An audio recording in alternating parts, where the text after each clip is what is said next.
Hey.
In this part of the tutorial, we are going to be making kind of like a lamp kind of thing, lamp shade.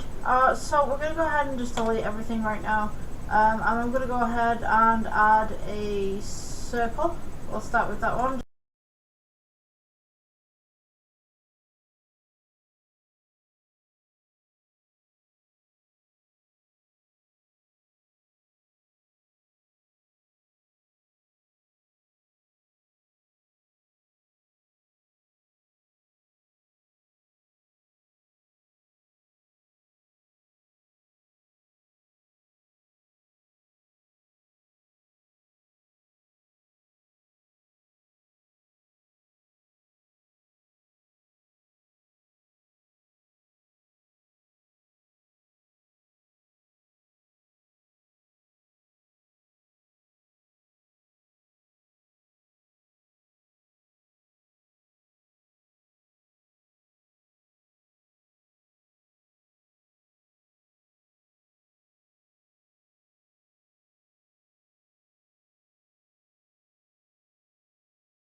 Okay, welcome back to Blender, guys. So today we're going to be doing sort of a potion bottle.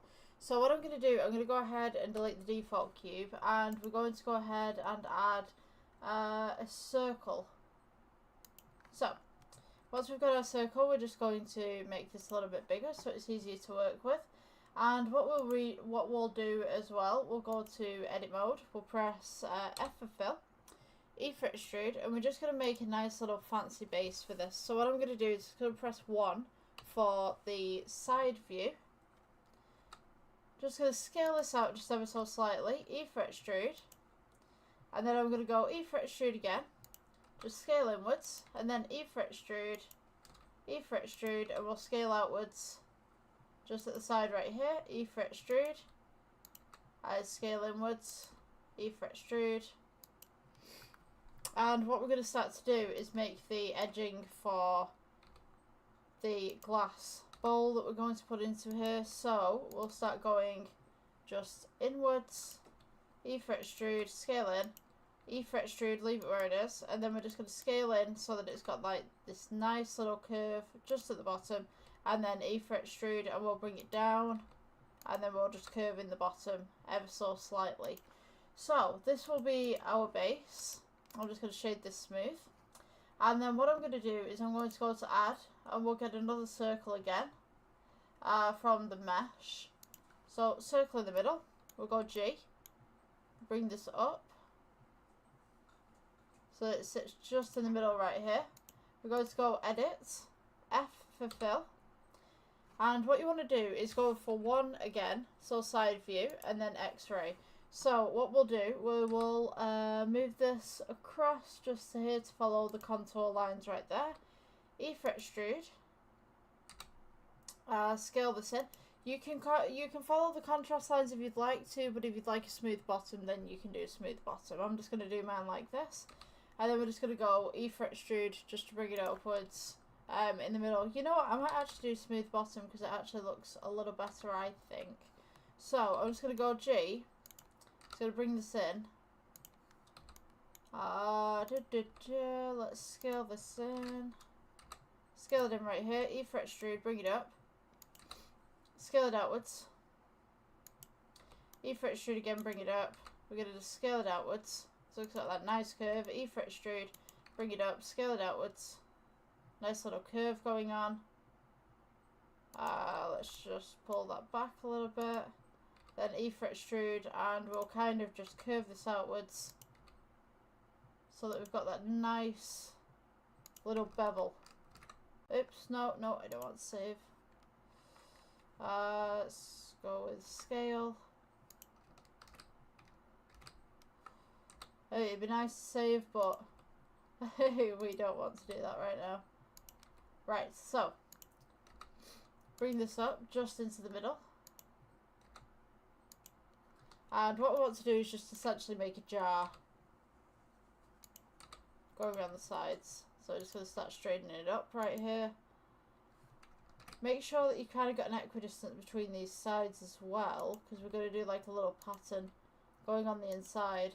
So if you just run it up like this, don't worry, there's method to my madness. I'll show you what I'm doing in a moment.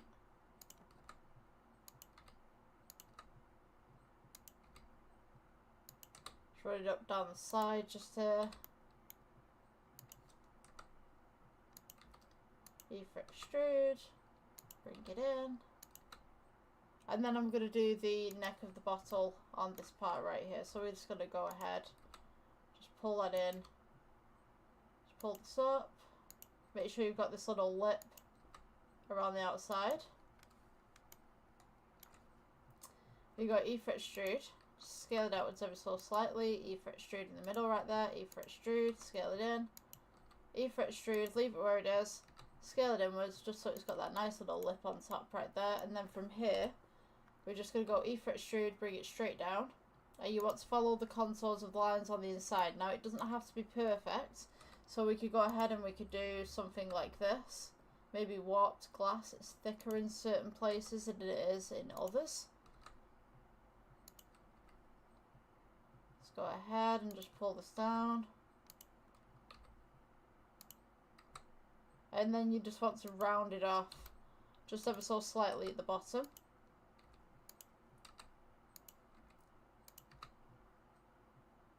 Just as such.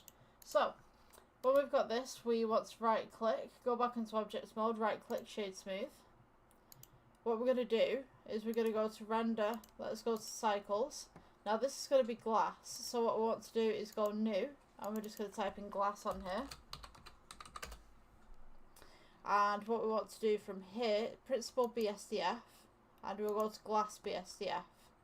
And just turn down the roughness on this as well. So we should now have glass just in the background here.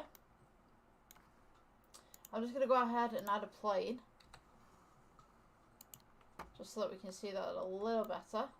And we should have a light in this scene as well, but I can't really see it that well, so let's find this light.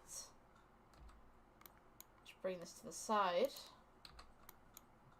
Oops, bring it up a little bit. And then I'm just going to bring it to the side as well. Okay, so now we just need to do this one as a wood kind of colour, or you could do a bronze kind of colour. Let's see, if you wanted to do bronze, just put the metal up and the roughness down. So for this as well, we're going to need some liquid inside of it, some sort of thing, if this will allow me to do it. Come on. Right, so if we're doing a Halloweeny kind of look on this, what we want to do is we're going to go to add. Let's go to circle, X-ray again, so we can see what's going on. I'm going to press 1. I'm just going to bring this circle up to the middle. What you want to do is follow the contours of the inside parts. So we're going to go edit mode, we'll press F to begin with. E for extrude. Scale this outwards. E for extrude. Scale this outwards. E for extrude. Scale this outwards again. And then we can go E for extrude, bring this up in the middle. Scale this outwards. And then E for extrude, and we can just scale inwards, just on that one. So, with this centerpiece right here that we have, we could go ahead and have this as glowing materials. We can go ahead and have this as different ones. So I might put this as an emission.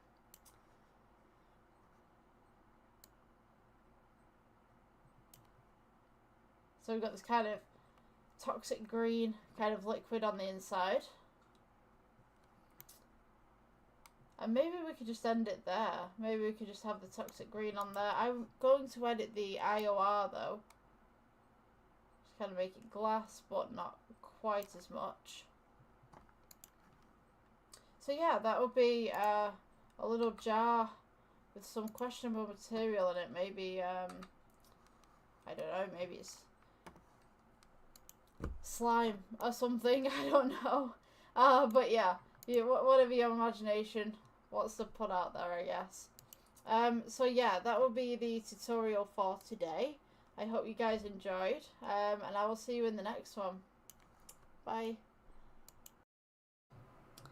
Okay guys, welcome to the next Blender tutorial. So today we're making a phone background. So what I'm going to do with the camera in particular, just to begin here, I'm going to go ahead over to the render options, and what you want to do is output. So for your camera background, for your phone background even, you're going to have to find the dimensions for your phone screen. So if you Google your phone dimensions for your screen, it should come up with how many you need. So for my one, let's see.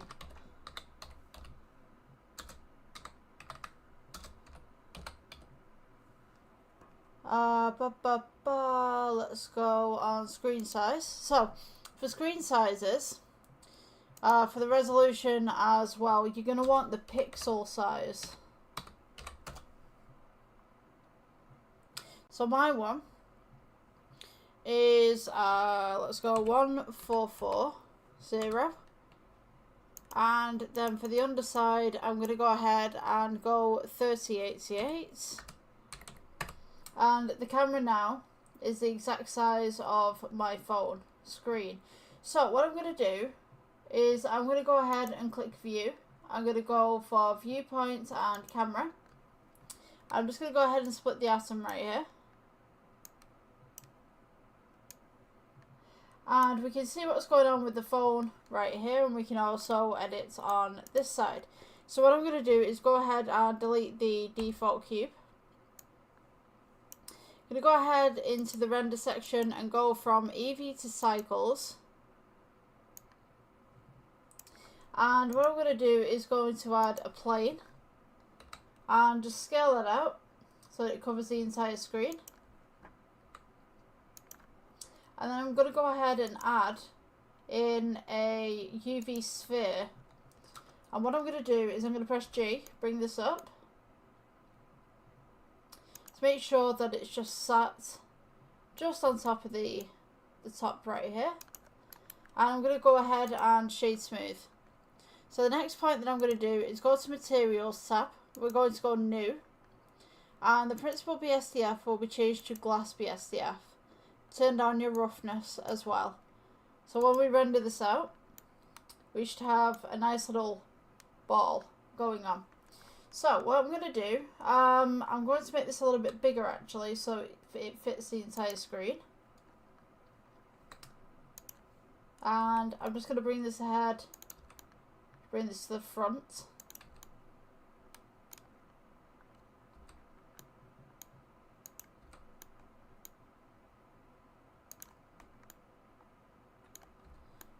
Just make sure that you're just on top, just there. In fact, if I go on to one of the other renders, I can see what's going on. So, just about there. And now we've got this nice little sphere going on for our background. So what I'm going to do is I'm just going to increase the lighting just a little bit from the exposure, so we've got that nice little shadow going on. And I'm just going to move it back a little bit as well, so we can get some of that under shadow too. Maybe we could go just here. And what I'm going to do as well, let's do some lighting on top. So let's do some cube. Let's get a cube. We press G, bring it up. And I'm just going to go ahead and elongate this one across the side. And I'm going to place this in the Materials tab with a New. We'll go to Emission. And I'm just going to change this to blue. I'm just going to press G to bring this up, and I'm going to shrink it down as well. So if we go 7 at the top, take it out of the render point at the moment. Come on. There we go. Right, okay. So, once we've got this, we're going to go Shift D, and you can press maybe 10. Shift D, 10. Shift D, we'll go 10. Shift D, and then we're going to go 10 again, and then select everything that you've just made here, Shift D again, get it along the same axis, and we're going to go -50. So now we've got this nice lighting going on at the top. So what I'm going to do is I'm going to turn down the original light that we had, which is this one right here, just at the side of the orb. Let's pull this down a little bit. And I'm also going to move it just to the side.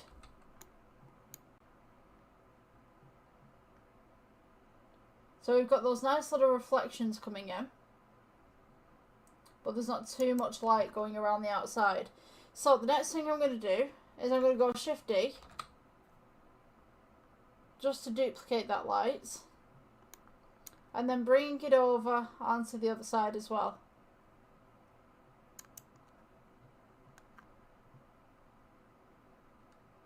So now we've got this nice little ball going on in the middle, and I mean you could leave it like that if you wanted to, I think it's a little bit too central, to be honest with you. So I'm just going to press G and just move it across. Just ever so slightly, and then I'm just going to scale it down as well. And then I'm just going to move it back to where it needs to be. Just on the base.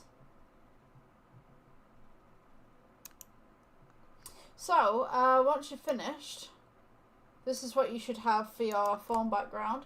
And all you need to do is go to the render tab, and then we'll render image. But what I would suggest first is change this back to wireframe, so it's not using anything in the background. Then we'll go render, and then we'll render image.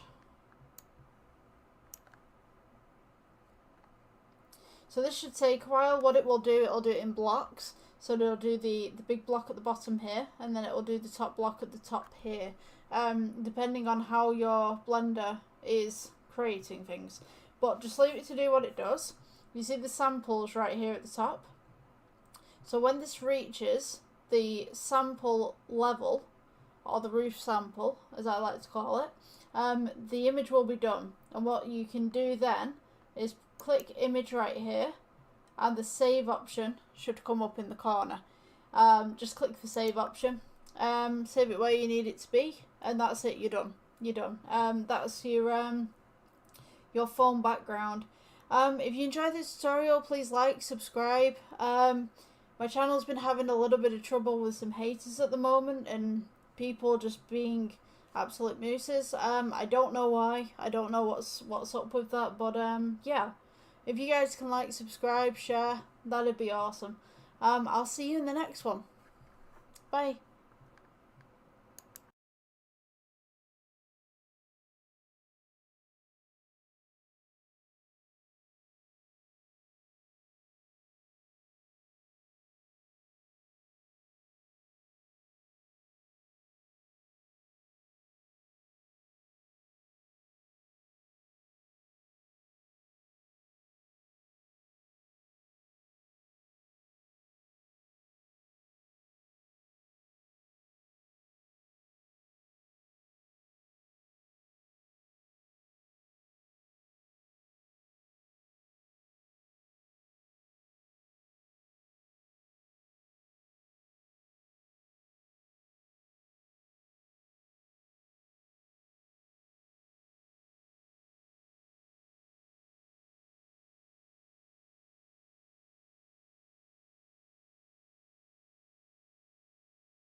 Okay, welcome guys to the next Blender tutorial. So today we're going to be doing a little bit of lighting.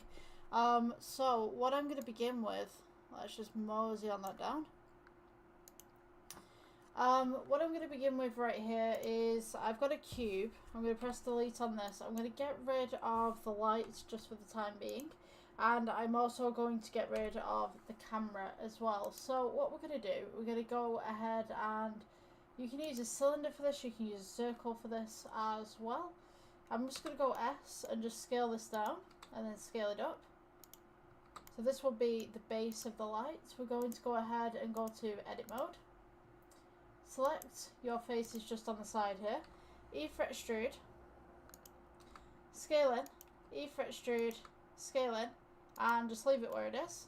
And on the back we don't really need anything. So what we're going to do is, let's go for E for extrude, leave it where it is. Scale it in. And then I'm just going to go E for extrude and just drop it. So we'll go to object mode. We'll go to add. And I'm going to go with another cylinder. Now what you want to do is make sure that this cylinder is just about the right size to fit into the little drop down that we've just made. So we're going to press G, bring it up. And what I'm going to do is we're going to go to edit mode. I'm going to take the top face right here, press G, bring it down just ever so slightly. E for extrude, scale it inwards, just ever so slightly. E for extrude, scale it inwards, and then E for extrude, scale it inwards, and just keep going until eventually you reach a point just at the front right here. And then I'm going to go Control R and just roll your center scroll just to make these little lines right here. So this, we're going to go right click, shade smooth, the bottom one as well, right click, shade smooth. So this one right here, what you want to do is we want to go Shift D, and we're just going to duplicate this. So what you can do is just bring it up just at the top there. This one underneath will be our emission piece, so we'll go with material, we'll go add, change this to light, and we're going to set this to an emission. Now before I set this to an emission, what I'm going to do, let's just undo that one, you don't need to undo that. So I'm just going to place a plane so you guys can see the emission. And I'm also going to go to the render engine and change out EV to cycles. So let's go back to our emission piece right here. And I'm just going to place this on render so you guys can see the emission that comes through. So we'll go to Principled BSDF just here. We'll go to emission. And now we can see that we've got this nice little glow going on. Because this is an outdoors light, I'm going to change this to a kind of yellowy orange. And I'm just going to increase the strength just ever so slightly. So this would generally be a wall light. Next thing that I'm going to do, I'm going to take the base and we're going to go new, and we're going to go, this will be black. So let's change this to black. This will be part of the plastic. We'll change this roughness upwards just a little bit. So once we've got that done, we'll take the top part that we've made right here. We're going to go into modifiers and we're going to type in wireframe if it's not down here in your Dropbox. So now we have this nice little wire. So I'm just going to press G and I'm just going to bring it back over the top. Just as such. And we can now mess around with the thickness of the lines that we have.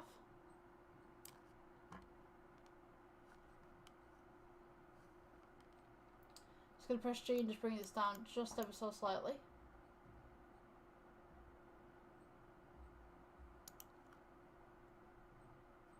So now we have this nice little light going on. So what we can actually do, if you wanted this as a floor lamp, we could take this, let's see, so if I just go back onto this mode,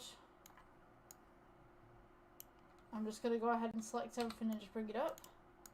We could take this one, we could duplicate this, scale outwards, and we could kind of have a double bubble kind of setting for this. Also, with this little frame that we've got on here, what we can do, we can go down to materials, click new, and we can make this black. Or if you want to make it the same colour as the stand, just click the black there. That way it's all uniform. And that's just basically how you make a wall light. If you want it against an actual wall, we can take this. I'm just going to go ahead, just rotate this by 90. Right, so if you wanted this as a wall light, wall mount, we can press G. I'm just going to go ahead and rotate it by 90, and then we'll go ahead and rotate it again by 180. Let's press G. Place it up against the wall like that. And then you could do this, just upwards a little bit. And then Shift D, duplicate, maybe have it as, let's go with maybe -50 apart. Shift D, -50, Shift D, -50, Shift D, and then -50. I don't know how much you guys have got, the distance wise, but we could do this and we could go 50. So everything's going to be minus on this side and plus on this side. So just type 50 on this side, minus on this side. So Shift D, and then we press 50, So now we've got all of these. We can do a little render. You can see that we've got these wall lights going all the way across. So, what you could also do as well, if you wanted to do a wall right here, let's turn this around. This is a shading tab, by the way. We can go brick texture. Just click that there, colour to base colour. You got your nice little brick texture going on. Let's scale that down a little bit. And then what we can do, just move this to the side, we can actually add a bump texture, just right in here. Colour to height. You also want a colour ramp on this as well. Just to go in the middle, just right there. It should pop up. If it doesn't, just delete the bump node. Let's go bump again. Right there. Get that to height. Might just be taking a while to load in. Or maybe not. Maybe I've glitched it up a little bit. But anyway, if you can't get the bump node to work, you always have this as a brick texture. And then we can go ahead and add some noise. I might try the bump texture again in a second. So, you can get some noise on here. Bit of diffusion. You see how that's noise right there? And then we'll try the bump texture once more. Just to see whether this works or not. Yeah, I don't think this one's going to work, but what I can do, let's go ahead and stick it here, height.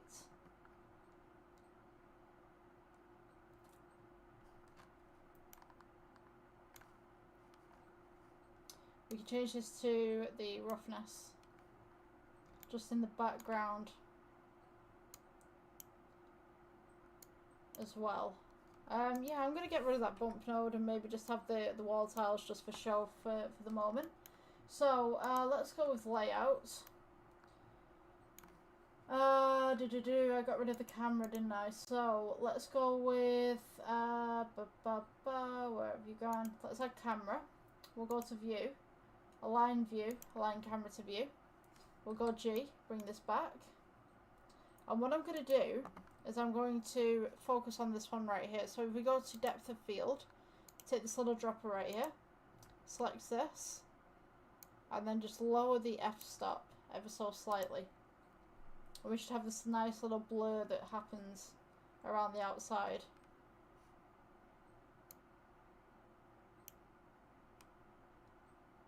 say ratio. Just going to pull that ratio down a little bit. And you get these nice little bits at the side as well, quite artistic. It's nice little blur of light. So, what I'm going to do, I'm just going to go ahead and just move this slightly. And I'm just going to tone this down just ever so slightly as well.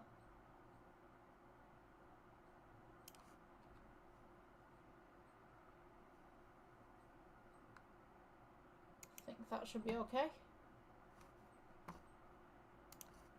So when we go to this render tab right here, we can now get this kind of look where we've got nice little blurs on this side, and we have the blur on this side, and then we have the light that's in focus.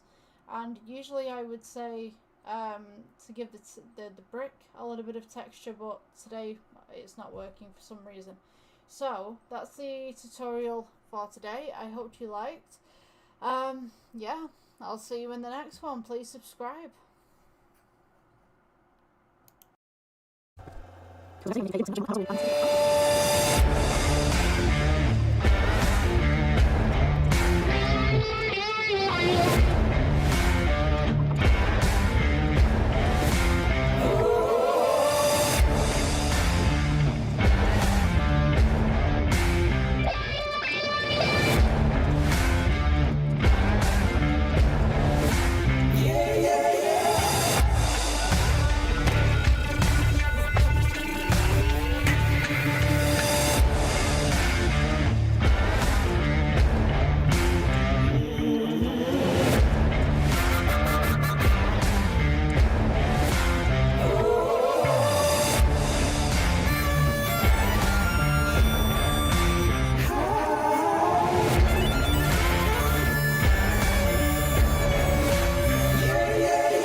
hints into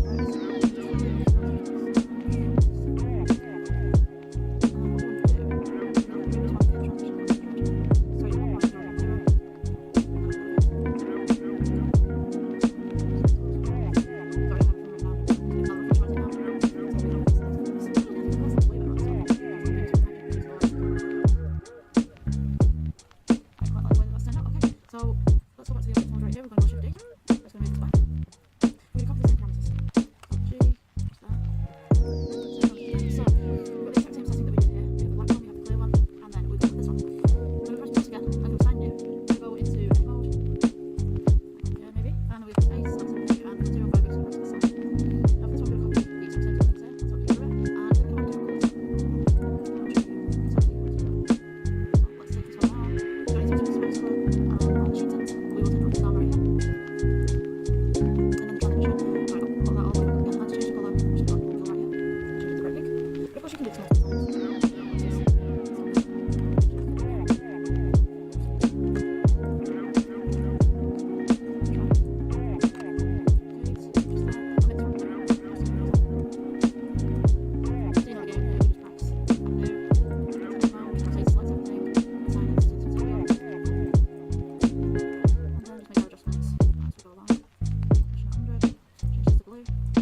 Okay guys, welcome to the next Blender tutorial. So today we're going to be doing a phone background or a phone screen. So what I want you to do first and foremost is, depending on which phone you have, depends on the pixel size of the image. So for me personally, what I'm going to do is I'm just going to go ahead and click on the camera right here. And I'm going to go ahead and I'm going to go up to the render point just for the moment. I'm going to switch out from EV to cycles. And then I'm going to go down to output. And now we have the resolution under formats right here. So we got resolution of X and we got resolution of Y. So my phone screen is 1440 pixels across, I think, and 3088 pixels. Sorry, 3088 pixels might be across. 1440 is down. So what I'm going to do is I'm going to go ahead and put my 1440 into this section right here. So let's go 1440. So for your phone it may be different, so what I would suggest to you is go into Google and just research the sizes on your phone via pixel. So we're going to go 3088 for this one. So now this should be the size of my phone. So I'm just going to go ahead and split the atom right here. And what I'm going to do is go to view, and we will go to viewpoint camera. So now this should be the size of the screen on my phone. And if I put my phone next to it and kind of place your phone like this, you can kind of see how it could be similar.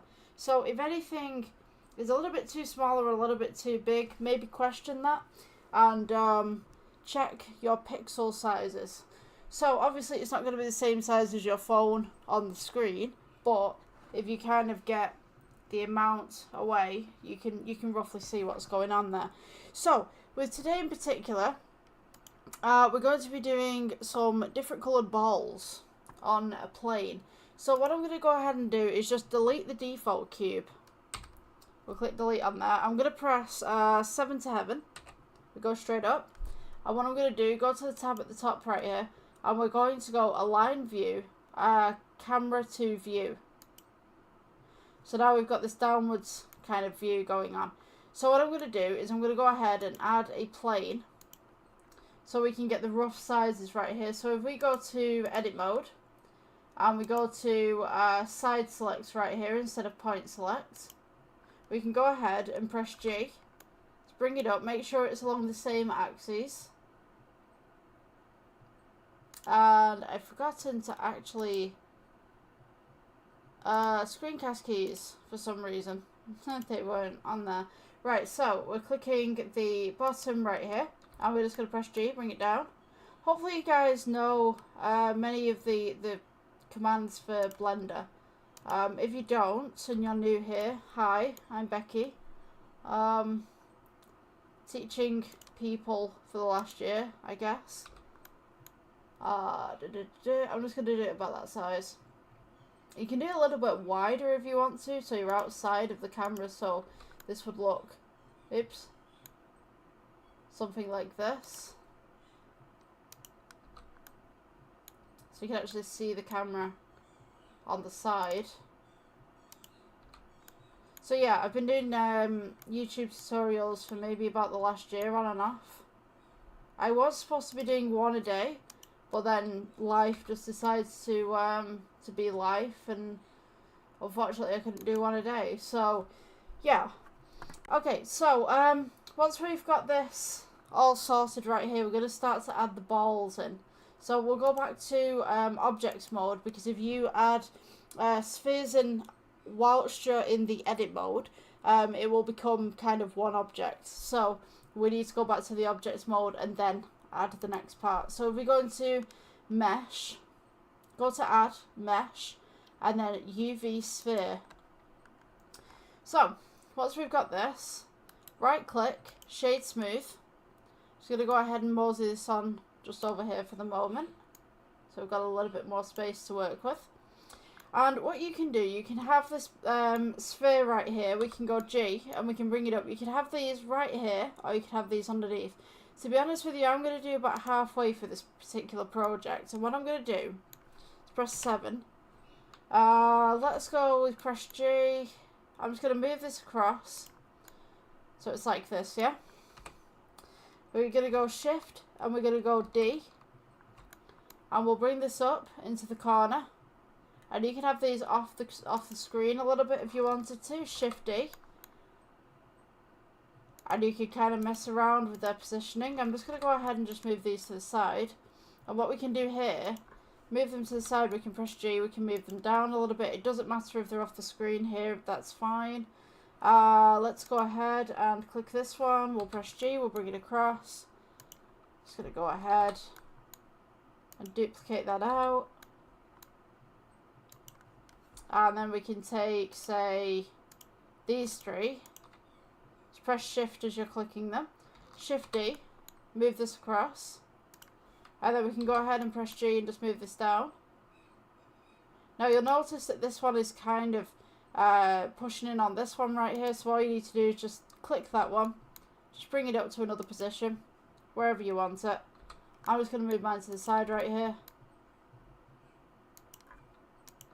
You can do the same with this one as well. So it's just off the side. And then what I'm going to do is just go ahead and duplicate some of these as well. Just to the sides. Let's put this one here. Okay, so once we've got this, all we need to do now is just start filling in some of the gaps, or as many at least that we can, given where we've placed the balls.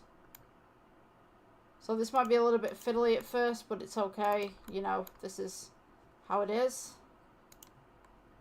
I'm going to go ahead and move that one, and then Shift D, and we move this one as well.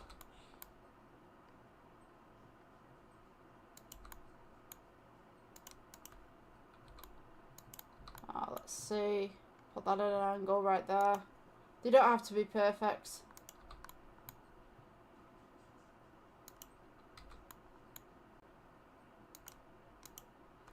Let's go Shift D on this one. I'm just going to get one on the side right here. And then I'm going to go ahead, Shift D, and move this one down and get this one on the side too. So, in theory, you could go ahead and click all of these. And then just bring them up into this part right here. Just press G. Move this across.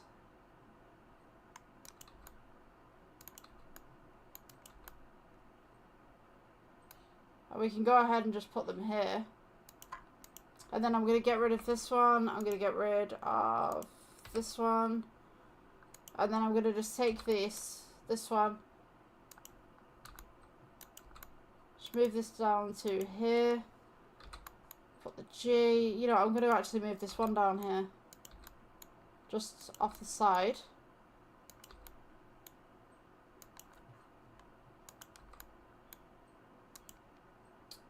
Let's see.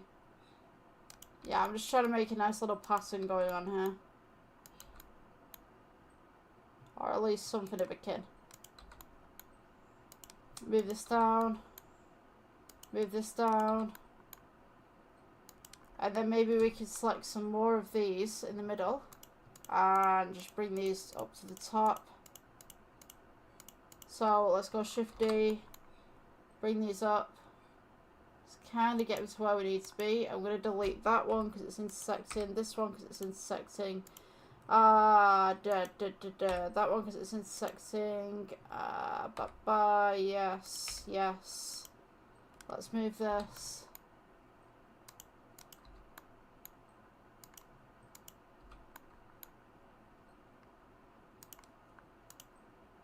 Okay, so once we've got this. Let's go ahead. I'm just going to open this up so you guys can see. So you've got these little options right here at the top where the cursor is. Hopefully you can see that. And if we go into the viewport shading rendered, we can now see what this looks like. So I don't quite like the lighting on this, so what I'm going to do is I'm going to go ahead and get rid of the lighting just in the background right here. And I'm going to go and add, and we'll go with plain. Now I love doing this lighting technique because it just works so well for me, I think. So what I'm going to do is I'm going to press G, bring this up. You want to go, let's see. You want to go somewhere above the camera where the camera can't see it. So, as you can see right there, oops, come on, shift, there we go. Come on. Right, yeah. Sorry, computer's not responding there. So, this is your camera right here. This is the plane that we're going to make the emission. So, I'm just going to go ahead and just shape that out just a little bit, scale it. I'm going to go ahead to the materials tab just at the bottom. And we're going to change out that principal BSDF that we have right here to an emission. So now you'll see, whilst we've got this rendered right here, there's a little bit of light coming in. So if I turn the strength down, we have no light, and if I turn the strength up, we have light. So this is light coming from above, and this will create an amazing shine. This will give us that nice little shine that's coming over. If we had a light from the side, it would do the same. If we had a light from the other side, it would do the same. So what I'm going to do is going to, let's see, arrange just some of these just for one moment. I just want the circle. Thank you very much. Okay, so let's go view, and we're camera, active camera. I just want to try and amend this one because it's kind of sat in an awkward position. Whilst it's okay for them to touch, I don't want them to kind of mesh, you know what I mean. So let's see, where are you at? There we go. Okay, I think we're pretty cool with that one. So what I'm going to do is I'm going to change the background to black. Let's go with new on the materials tab, and we're just going to go straight to charcoal black. So to do that, we're going to turn up the roughness, and that will give us this nice deep black. So with the balls themselves, what I'm going to do is let's go with new, and what I'm going to do is we will go with shiny. I'm going to put shiny, let's say red. We'll go shiny red, and I'll show you why I'm doing this in a moment. So you have this nice little shiny red right here. We're going to change it to red. It's not exactly shiny, but we'll go metallic. Now you remember what I was saying about that light before, you're going to get a nice little shine on this. So when I remove the roughness, you should have a nice little kind of square going on. So let's turn this roughness down. And there's your nice square, and you've also got the reflection of everything else in the surrounding area. And what you'll have with these balls that are here, you'll have the reflection right here on this one too. So what I'm going to do, this light right here, this emission, I'm just going to go ahead and scale it out. Just ever so slightly. It kind of looks like an eye, I think. But what I'm going to do as well is I'm going to offset it. So instead of having a line straight down the middle here, we're going to press G. Let's move this across. And the line's going to go to the side. And what that's going to do, it's going to give us a nice little arc coming over this side, so we can see that this is a circle and not just a mirror. And what it's going to do as well, it's going to give us a little bit of shade on this side as well, so we've got that nice little kind of diffuse on this side as well. So what you can also do is you can go Shift D and duplicate this, and you can have one for the other side as well. Now at this point, if you wanted one for the other side, what I would suggest is so you've got both of the lamps right there. Yeah, you can see this. You've got this emission right here. You've got the secondary emission that we've just made right here, and they have the same material. So if I go emission, and this is the lights that we have in the scene. So if I click on this one, we've got emission lights. If I click on this one, we have emission lights. So if we click on the second one again, and we just press minus to get rid of that emission light, what we can do is we can go ahead, we can go to the drop down menu, we can have a emission light again, or you could go new, and we could say emission, and we could go blue.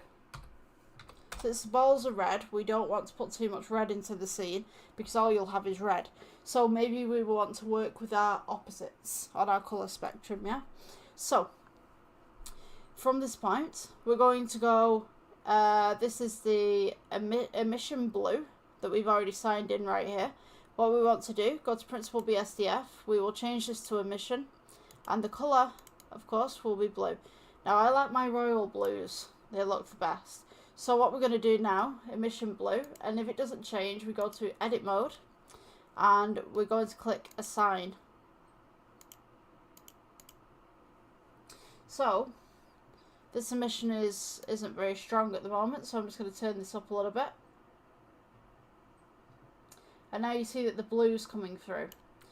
So, you have this nice little darker shadow on this side. The emission of blue is coming through on this side right here, and also the background that we had as black, a charcoal black, is now a nice little blue kind of tone. So it's going to offset that red a little bit as well. So, as well as that, with the reflection, we can now see that we have these two lights going on in the background. You can add more lights if you want to make the effect a little bit better, but for me personally, I'm going to keep it like this. So now, if you want to keep this red, you can do. It's totally up to you. It's your project. Sorry, I'm just waxed that out of thingy there. Let's go to viewpoint and camera. There we go. Okay, so press shift to move this and then center scroll so you can go like this. Sometimes what I've noticed, I thought that I had a broken keyboard and my shift button wasn't working properly. Just turned out that the program wasn't responding. So do take that in mind. It is a little bit of a glitch in every single version that I've had of Blender, so it may happen, it may not happen. I think it's due to overuse of the systems, and maybe the RAM can't keep up. So we have this now. We have our little red point, and I'm just going to go to that viewport shader right there, which is the third one across, so we can see which colours we're using. So we want the exact same shade on this one as every other one. Now, if you want all of these red, we'll click one of these white ping pong balls, and we'll go down to this drop down menu right here on materials, and we'll go to shiny red. This will give you the exact same tone, the exact same colours. Now, if you wanted a different tone, but you wanted the exact same settings, what we're going to do, click on one of the other balls that's there, go down to the drop down menu, we'll go to shiny red. But what we're going to do is we're going to click the new material, which is almost like two pieces of paper, one stacked on top of the other, to duplicate this. And it will give us shiny red 001. So now what you want to do from this point is take off that shiny red in the 001. Actually, keep the shiny, but take off that red 001, and we'll go shiny yellow. So all we need to do now, press enter. This is now shiny yellow, and we need to make this yellow. So we go to the colour wheel right here, and we'll change this to a nice kind of yellow. It's a bit vibrant for what I'd like, but each to their own. So we now have this shiny yellow. So what you'll see within this is if we go to shiny red, we have the exact same settings as we do with the shiny yellow. Yeah, you see this? So, all of these will be the exact same settings unless you make amendments. So, let's go to another one of these balls right here, and we'll go down to the drop down menu. We have shiny red, we have shiny yellow. If we click shiny yellow, you can click any one. You can click red or you can click yellow, it doesn't matter. We'll go ahead and duplicate this again, and you'll notice that it says 001 on the end. We'll double click this and we'll change the name. Come on, if it ever lets me. There we go. Right, so now we're going to go shiny, and I think we may have blue. Let's go blue. Shiny blue. Again, exact same settings as yellow and red, except from we're changing the colour wheel. And now we have shiny blue. Exact same settings, exact same reflective stuff, roughness, XYZ. You get the idea of this now, yeah? So let's go into this one. We'll go down to drop down. We'll go shiny blue. We'll take this one. Maybe at the bottom, just select a few of them. We'll go shiny blue. Take this one. Shiny blue. Shiny blue. And then I'm going to go ahead and grab this one. We can go drop down menu. Shiny red. Actually, no, let's not do a red next to a red. Let's do a yellow next to a red. So, we could go ahead, click this one right here. We could go shiny red. For the drop down menu, we could go ahead with this one. We could go shiny red.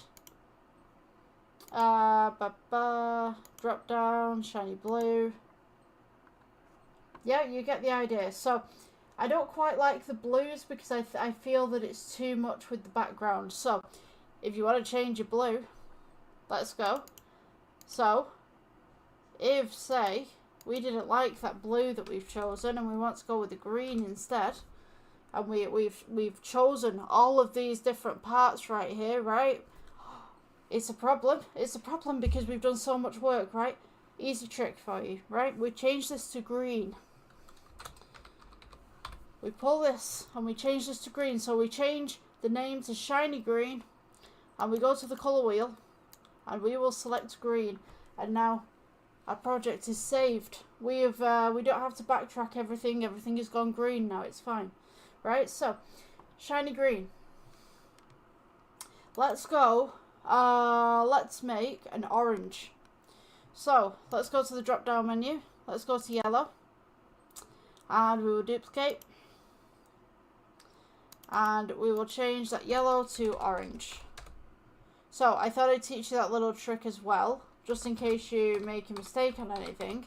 And you need to change something. Instead of you backtracking everything, if you've just got that one material, you can change that material and change its name. And change its properties at the same time. And if you wanted the other material, you could make a secondary material and mix and match what you would like. So it's a nice little neat trick that I learned how to do a while back.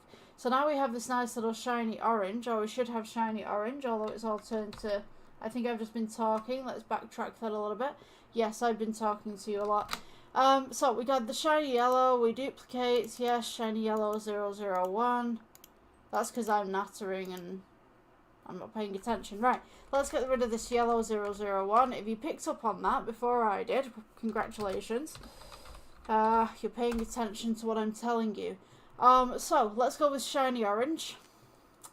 And, let's switch this yellow out to that orange. Right, so, we have the orange now. So, let's select a few of these. I don't know whether this version will do this, but if I select 3 of them, and then select them all as being shiny orange. Ah, yes, it only works with 1. So, let's do this individually. Unfortunately, it does that. I don't know why it does that. Another program that I worked with, I'm not too sure which one it was, but if you selected multiple items, it would change them all. So, yeah, clearly Blender doesn't have that feature just yet, if they ever have that feature. Let's go ahead and just fill in some of these gaps right here. This reminds me of baubles. Let's go, tell you what, we'll not have a double green here, we'll have a red. Let's go with this one. We will have, let's make a new one. I feel that there's not enough tones in this. Let's choose shiny yellow. We will duplicate. And let's get rid of that yellow and 001. And what can we do? We could do purple. Actually, no, we've got a blue background. Purple might not be the best for this. Let me see. We could do pink. I'm not fond on pink, but we can do pink. So now we have shiny pink. I take this to this side right here. Now shiny pink. Yeah, let's get this in here just a bit more. It takes a while. It takes a while. Sometimes you sat here and you're just like click, click, click, and yeah. Okay, let's go with, we have green, we have pink, we have red, yeah, orange, orange. We go in orange there. Let's put a pink here. We take this one and we can put this one as red. Let's take this one. You can have like some shiny silver actually. Shall we make a silver? Let's make a silver. Just to offset these tones a little bit. So we go shiny silver.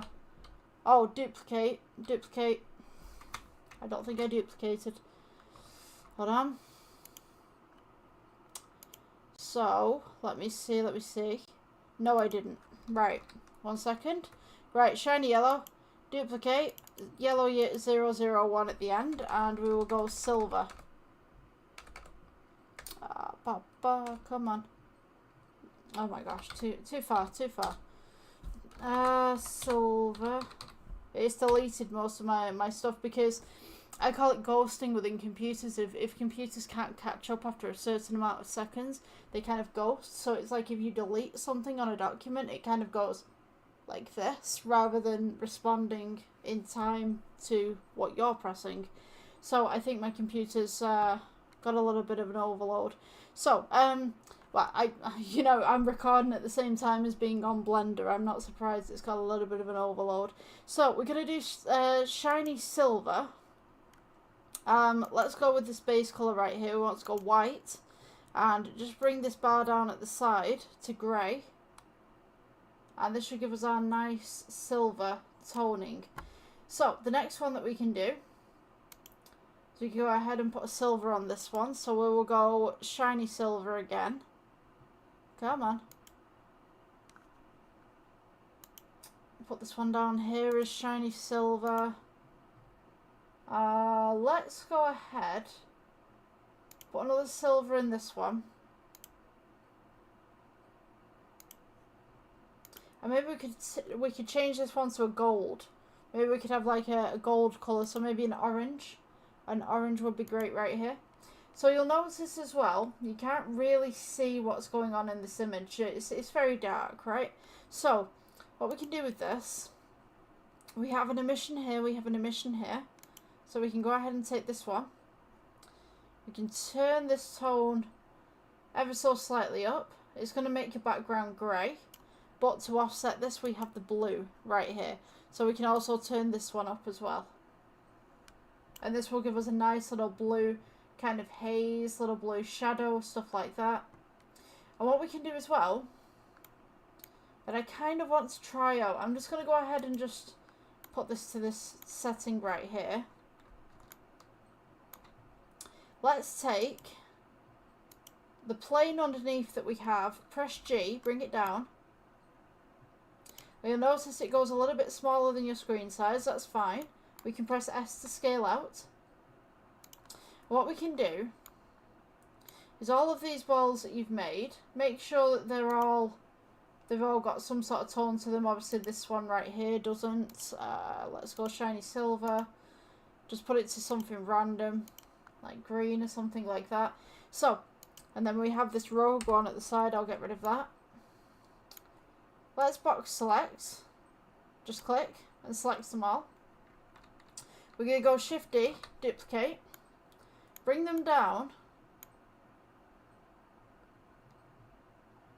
just underneath, and we'll go rotate, and you want to type in 180. And then we'll go ahead and press G, bring them up a little bit.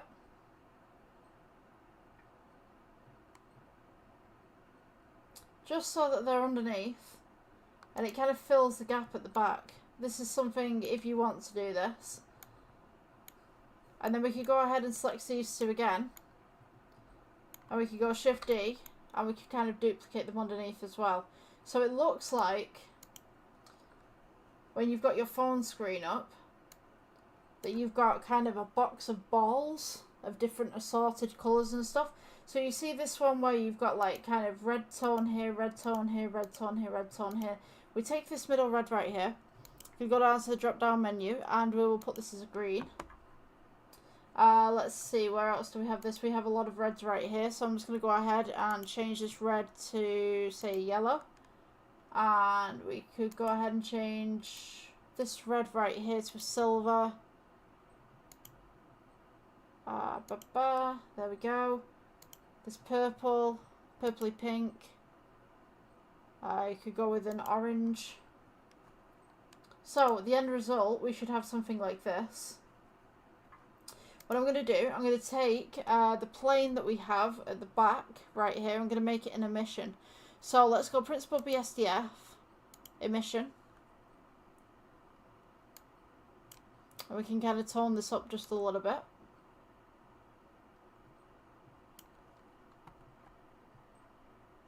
So now we've kind of got all the shine going on and stuff. And I mean, this is going to be a big render when you're doing it.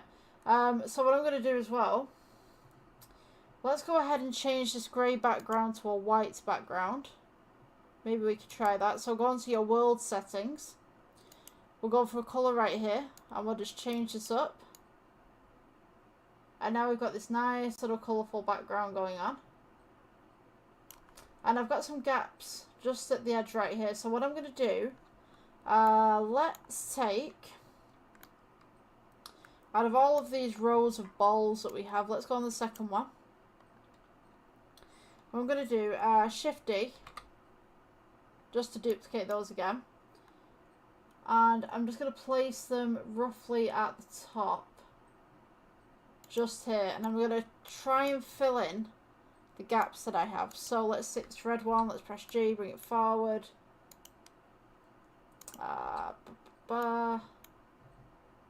This one at the top. We're looking just to fill anything that we can see that's white.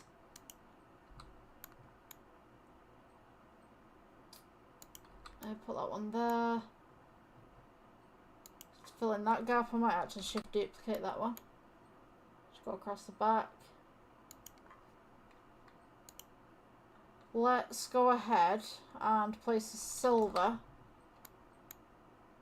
just in the middle. Oops, we've got the background as well. Yeah, you just want the ball, not the background. You could go Shift D with this, or you could go G and move it. It's totally up to you. Just going to go ahead and just fill in that little gap right there. Let's go Shift D again. Press G. Bring it across. Shift D. Okay, so hopefully this renders in properly, but you can kind of see all the rest of the balls that are going on around the area. So what we could do as well, we could actually take some of these ones that we've got at the side right here. Say we choose this one, this one, this one, and this one. Come on.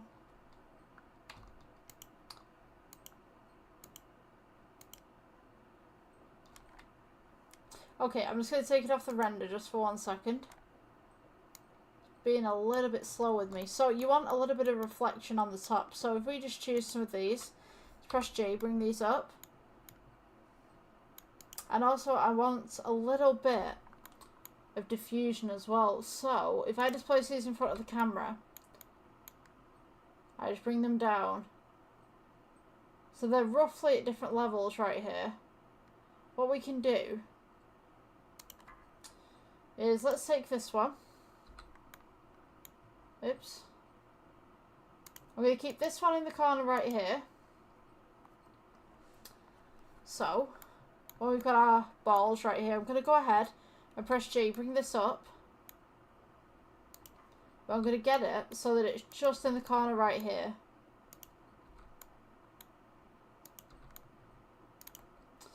And then I'm going to go ahead and bring this red one just slightly down.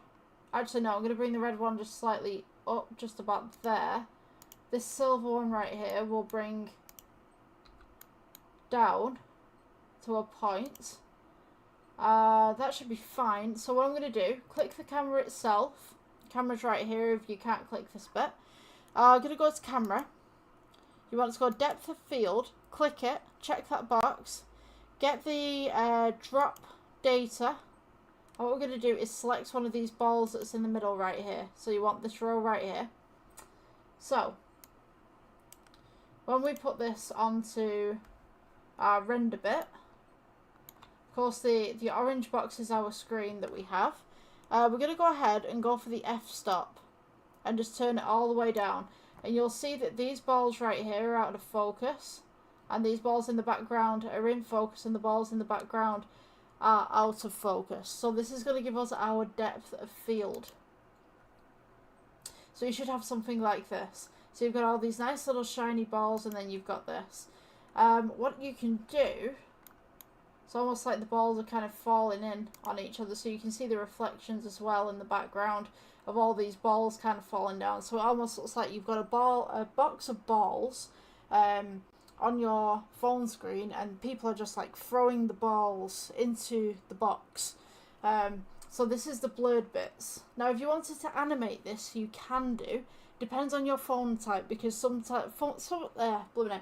my phone can do it, but it depends on some phone types. So if you can do animations on your home screen, or you can do animations on your phone background, this is a great way of doing things. So you'll have to do a couple of physics kind of stuff, or just straight up animation. But for me, I'm going to be doing the image today. So all you need to do, the animation bar is just at the bottom here. You just add keyframes to it and stuff like that. It will take longer to render a video, I'll tell you that now. It'll take a couple of days, especially if you've just got a basic PC. You know what I mean? I'm not saying like basic PC is in like it's not a good PC, but for how do I put this? For general PCs, if you're making stuff on Blender, it will take longer. For me personally, I have a gaming PC. It's not one of the top of the range PCs, but it can render things. It took 5 days to render a video at one point. So just be aware that if you are making animations at any point, it will take a while. So make sure that you can set your computer to the side and you're not going to be using it for a few days. That's all I'm saying. And check up on your animations and your frames per second as well, because depending on the phone, depends on the frames per second. You'll have to do a little bit of research on your own phones, but you should find something on the internet that will tell you how many pixels you need, and the font's resolution as well, and what it can handle. So once we've got all of this done, what I can do is I can actually raise some of these. So instead of looking like a flat plane in the background, we can actually make it look a little bit more bumpy. So we can go ahead and take this green one right here at the side. For those of you who are asking about the non-animations, we are making the image today. So I'll show you how to make the image and stuff. It's a little bit fiddly because what it is, with my recording software, I can record the screen that I have with Blender, but I can't record the extra box that comes out for the rendering. So I'll tell you what you need to click, but you know, obviously this is just what I see and this is what you see. So what I'm going to do, this green one right here that we have selected, I'm just going to go ahead and press G. It's going to bring this down a little bit so it kind of blurs just ever so slightly. And then I'm going to go ahead and just put some of these balls up a little bit. So you've got that variation. Because if you had a box of balls, don't know how many times I've said balls today, they're not going to be even in the box. They're not going to be perfect. They're not going to be straight like this. So it's just nice to put them at different levels. And then you can do the underside as well. You kind of pull this one up a little bit. And take some of these from the base. Just pull those up or down, wherever you need them to go.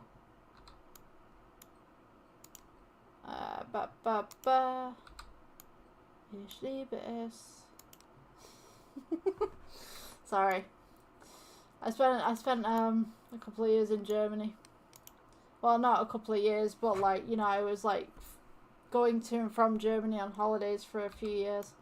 You pick things up.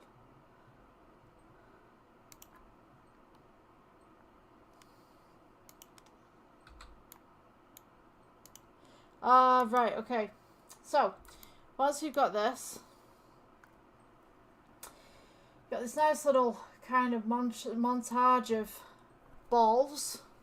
I said it again. We can go ahead and render. So what I'm going to ask you to do, the render shading ports right here, of which there are 4. You've got wireframe, you've got this one, you've got this one, and you've got this one. Place it on this one. Because if you've got it on the end one, it means that your computer's using up a lot of RAM to be able to render the image of what it can see. So it'll slow down your main rendering processes. So when you're rendering this image, we're going to go into render, click render image. Now I've got a little box that's just popped up on my screen and you guys can't see it. I'm trying to figure out why that is. So what it is, essentially when you're rendering something, a little box will pop up and it'll start rendering it. Now you can't save it whilst it's in that state, but what it'll have is a little bar at the top and it'll say frame 1 and then a whole load of information. What you want to see is the sample at the end. There's a word, sample, and then it will say out of 4,000 or out of 4,096 in my case. Sorry, did I just hit the microphone? RIP headphone users. So the sample rates, you need to wait for your initial sample pieces to generate, and then when it reaches that 4,000 or whatever number displays, you can then go on to image and then save, and that's how you save the images. I hope you guys enjoy the tutorial. I hope that whatever you're doing within your life you know enjoy. I will see you in the next one. Bye. Please like, subscribe and do all that jazz, yeah?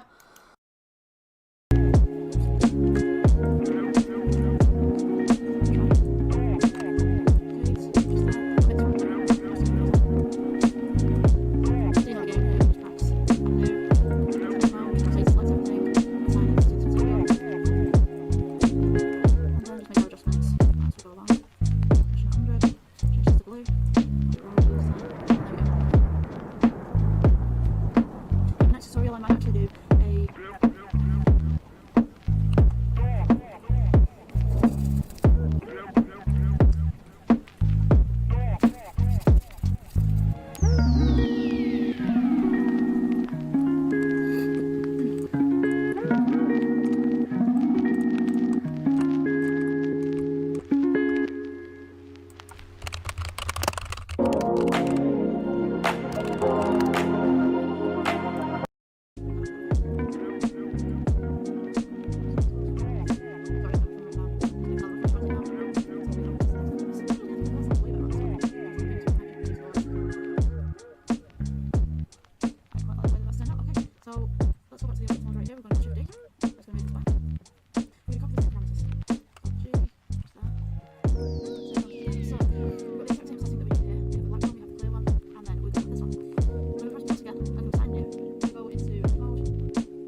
Okay, welcome guys to the next Blender tutorial. So today we're going to be making a phone background with some silver balls on here.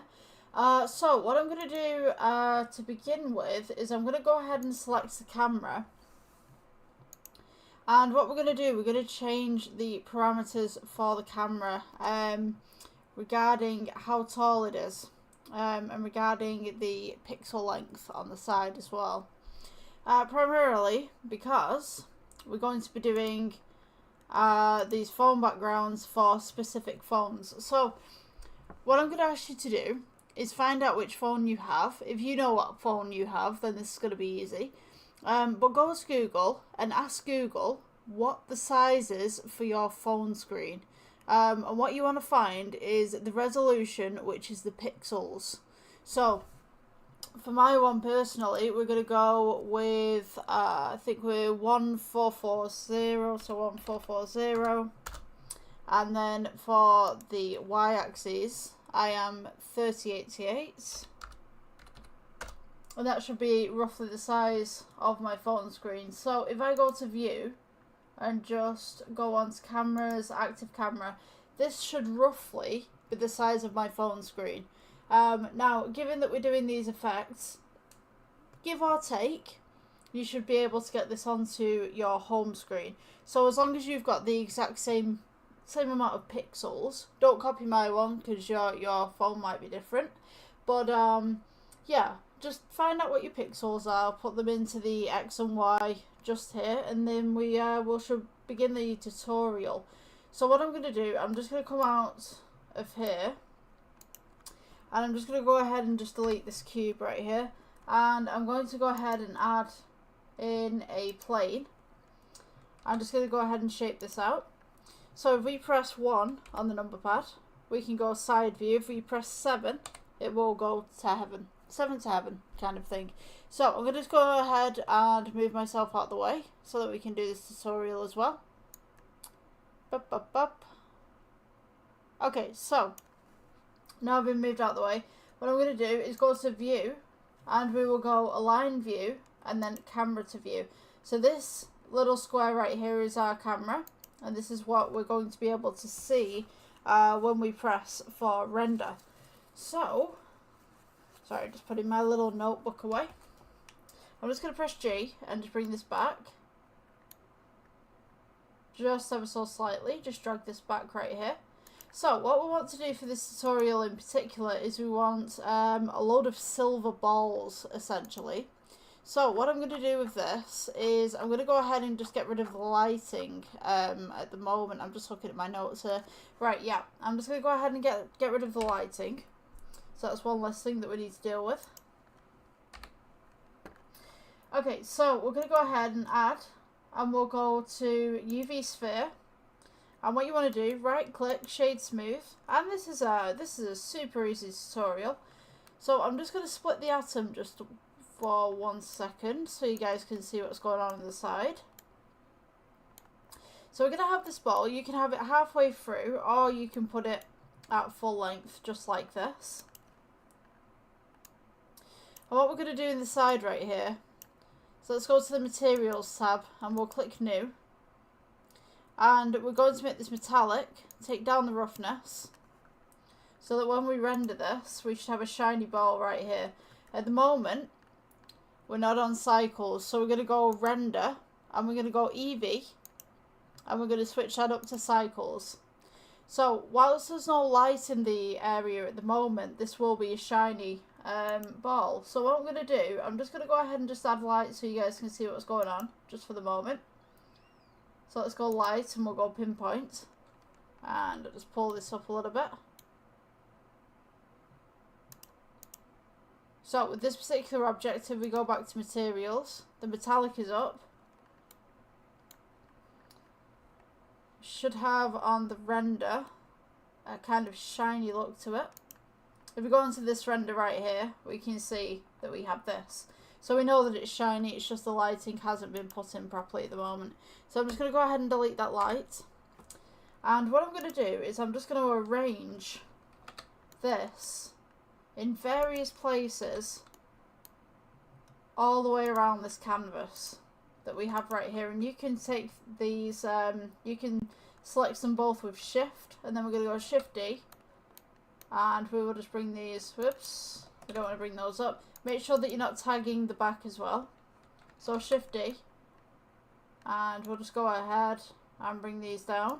You press 7 to heaven, you should just be able to just move these as and when needed, but obviously you won't see it from the camera's perspective. So if you want to see the camera's perspective, let's go viewpoint camera, and that's what we can see right there. So yeah, I'm just going to go ahead and just select these and just move these across. Shift D. Again, make sure you're not tagging the back.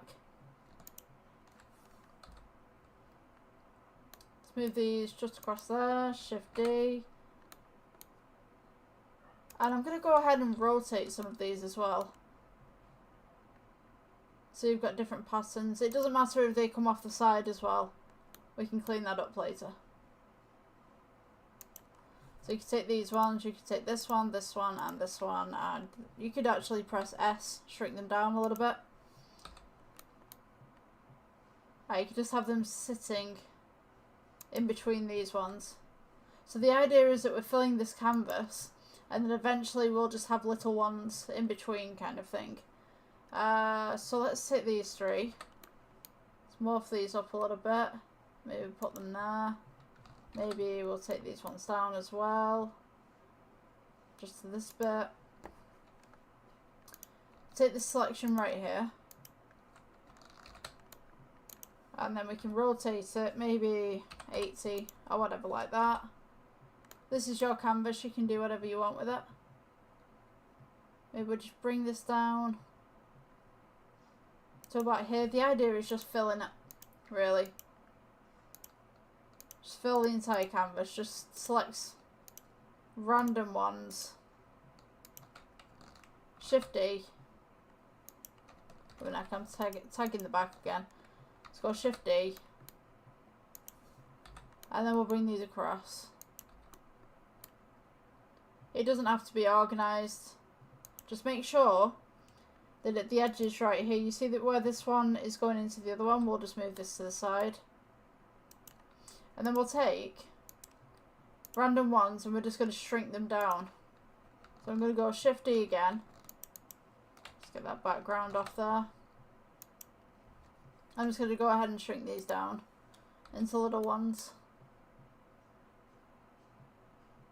See where you've got this intersection right here? Just take this one. And you're just going to go ahead and move it to the side.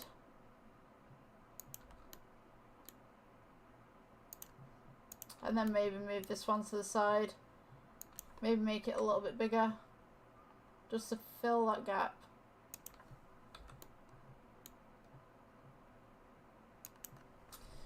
And then you can press, you can press A to select everything. Press Shift. Double click things that you don't want. And then you can go Shift D. That's where it is. And then we can rotate this round. Kind of on opposite side. Now obviously I've just created another camera there as well. So what I can do is go back. On this side plane right here where we've split the atom, so to speak, we can deselect the camera on this side. So, oops, let's go Shift. Just double click that right there. I'm just going to go back a moment. Yeah, there we go. So double click that right there. That should deselect that. Then we're going to go Shift D. That will duplicate these, rotate, and you should be able to just rotate these around as and when you need them. Let's move this one up.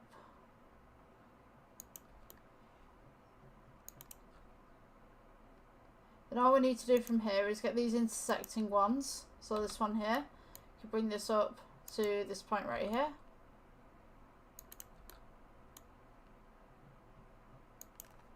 We've got another intersection right here, so we can move this to the side.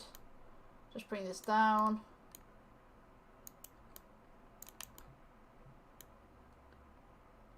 Just about there. I would say just about there, but I'm going to make it a little bit bigger. Got another intersection right here. Let's go ahead and just bring this up. And then these ones, where we have them at the side right here, we could just put these halfway across if you wanted to do that. We could also put these upwards.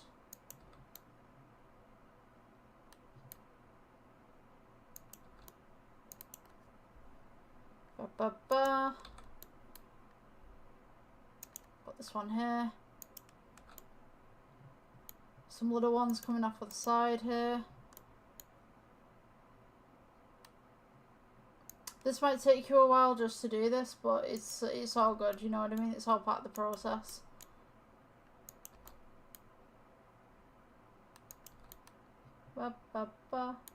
Yeah. You could probably bulk select them as well, just make sure you don't tag that background.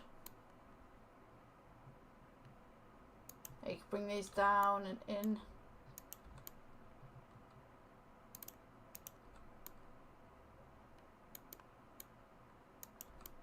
I have a feeling it's going to take a while. But yeah, pull that one in, this one comes down. Let's see.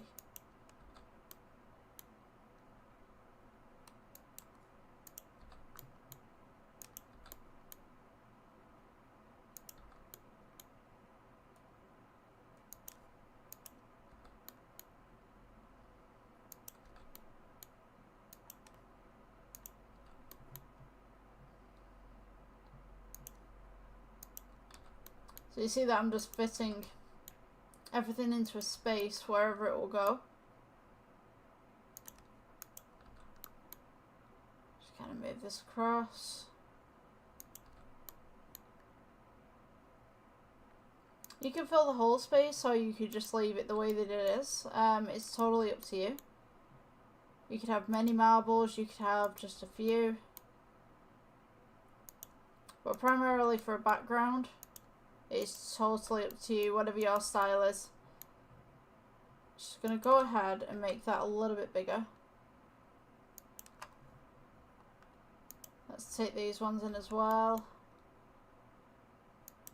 And what I can do with this as well is I can take all of these that I've just put in, I can flip it over, and we will see whether we can fill the rest of the spaces. Right, final little details. Let's see. I think we could get away with that one. Let's get these 4 right here. And rotate these in.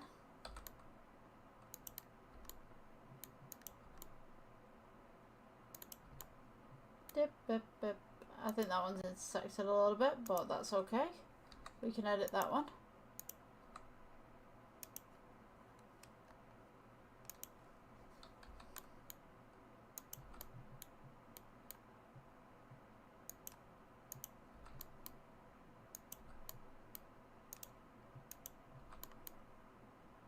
Okay, so once we've got something like this, if we press render, you see it's a whole lot of blobs.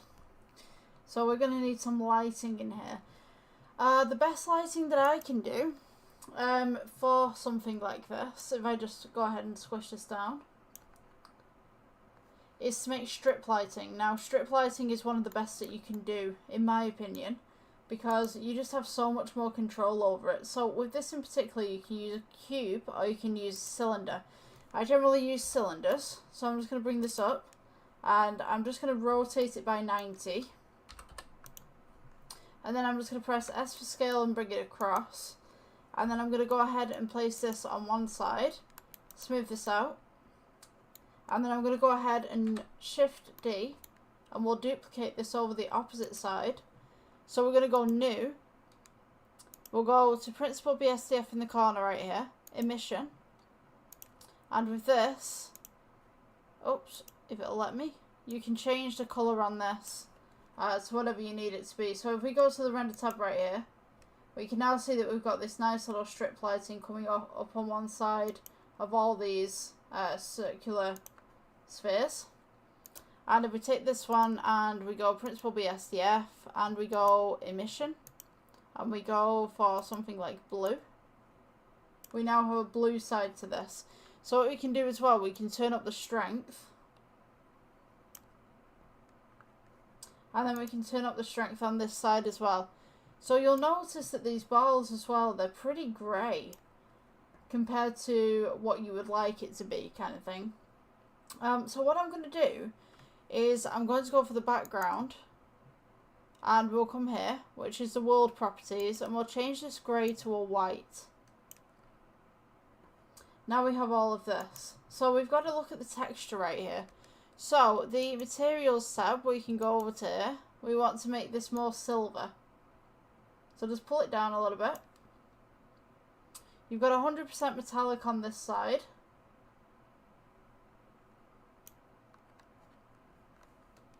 And you also have roughness as well, so you can increase the roughness if you want to.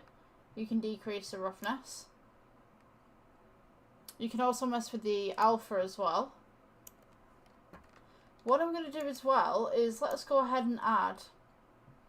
And we'll go with plain. Just going to press G, bring this up.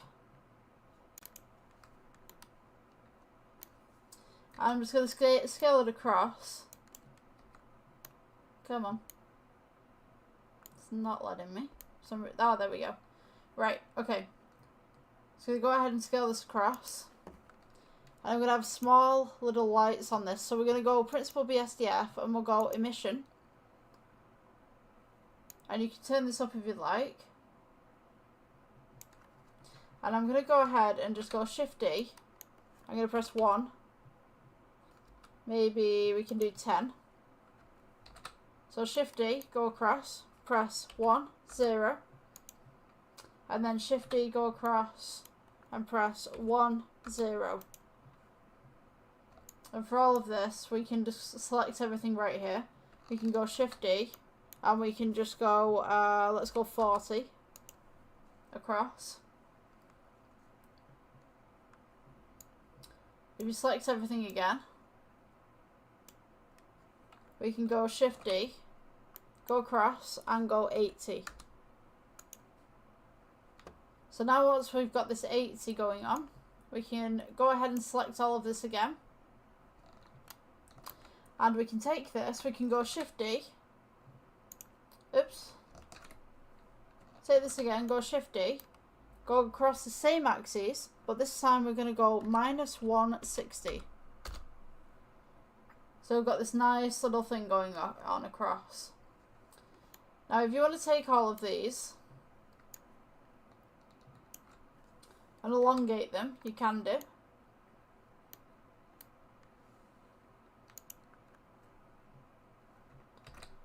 Sorry, 1 second. Let's just grab all of those.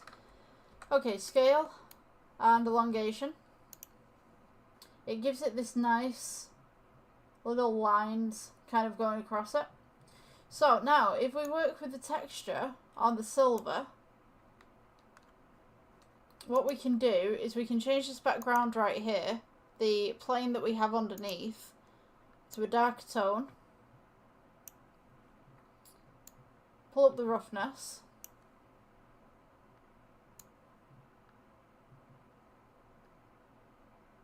Just bring that down ever so slightly. And then we can take these balls right here. And we can just change the IOR on them. And we can also pull the metallic and pull the roughness as well. Just going to go ahead and make sure this background a little bit darker, a little bit grayer. I think because of the render at the moment, it's not quite showing it the way that I would like to show it. But what we can do is, now that we have all of this, we just go onto the side render right here. So I'm just going to elongate this. Let's go S for scale. Bring this out. So we roughly have the size that we need for the phone screen. And I'm going to go at an angle. And we'll go View, align view, align camera to view. And roughly you've got enough here to fill a screen. If not, you can place more at the back here and more at the front here. Depends on what you'd like. So what I'm going to do is we'll go depth perception. Let's go to the camera settings right here. You want to go depth of field. And you see this little dropper right here, just on the side where it says 10 meters focus distance.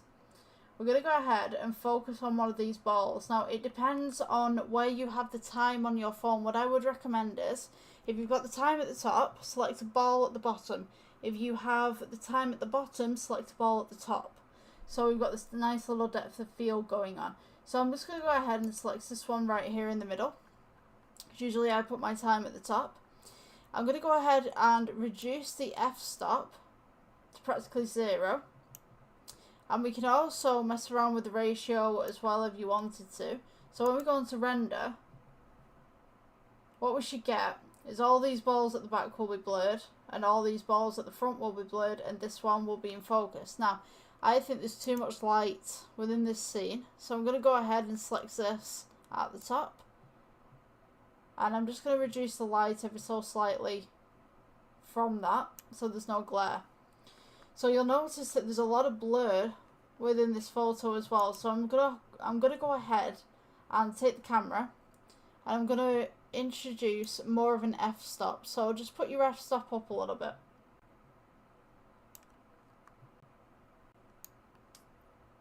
So it blurs the background, but it's nice and focused at the front.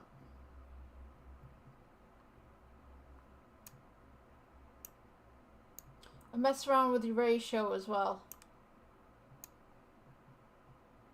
And maybe just slight rotation and add a couple of blades just to that. So, I'm just going to amend this background again. Let's go with, I'm just going to turn the IOR down just ever so slightly so there's not so much glare. And when you render this out, it should be a lot sharper as well. So if you want to do kind of a render thing, believe if we do denoise, it will go like that, but the texture will come back in through the render as well. So just be aware of that. If you want to texture these as well, we can go through shading. So say we do the shading on this one. We're doing the shading on them all anyway because it's the same material, unless you want to change the material. If we go to add and we do noise texture right there, we can do colour to base colour, and they go this kind of weird, kind of pattern-y coloured, kind of texturalized. So we're going to go with colour ramp. Which is there, and you can actually bring some texture within this. So if we render this, you can see there's little bumps and little scratches and stuff. Now you can add as much of this as you would like. Take it away, put it in, whatever you need.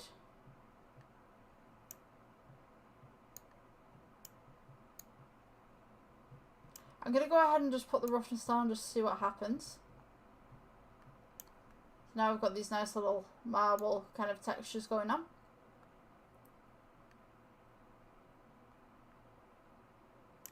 You can also distort this as well. See, look how much detail there is on this now. So what you can also do, if you want those bumps and knocks to look a little bit better, we can put a bump texture in. So you can go colour to height. And this will give the balls this kind of little bit of dent, kind of texture stuff. So it almost looks like, I don't know, they've been thrown around at some point and they've been damaged. You can also, if you wanted to put scratches on these, Let's go to Veroni texture. Where was it? There we go. Right, okay. Veroni texture color to roughness. And you get this kind of texture going on. Now, once you've got this, it's almost like football. You go ahead and scale this up, down, wherever you need it to be. Let's scale this up a little bit. Just see what happens. I personally think scaling it down is a lot better.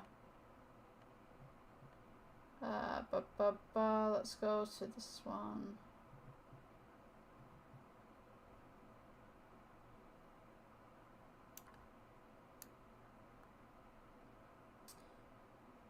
So it's more or less just experimenting at this point, just to see what you can do with this. So you can turn down the roughness as well. You can turn up the roughness. It's just taking a while to render in.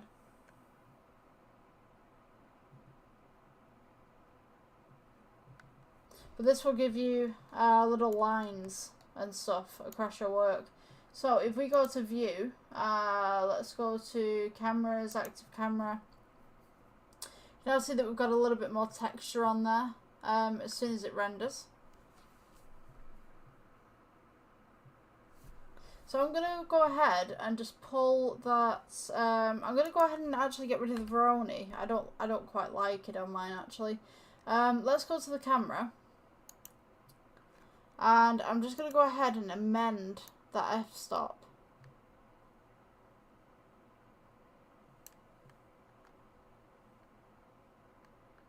Just going to pull it down just ever so slightly.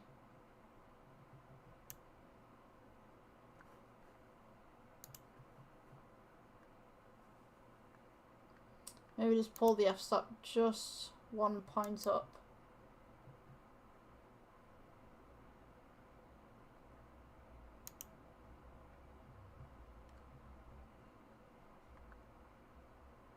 There we go.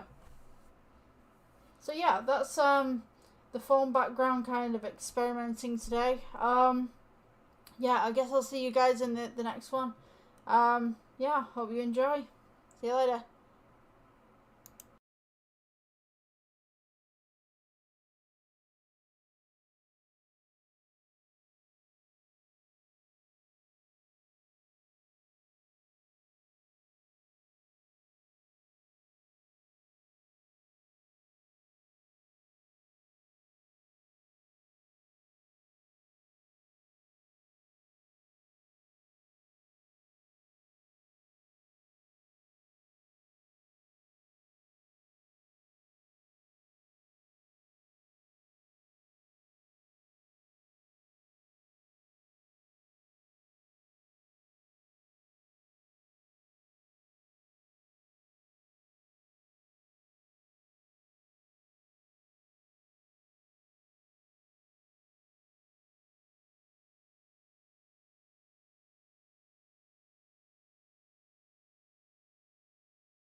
Okay, welcome guys to the next Blender tutorial. So today we're going to be doing kind of a cube, kind of abstract phone background, phone homepage kind of thing.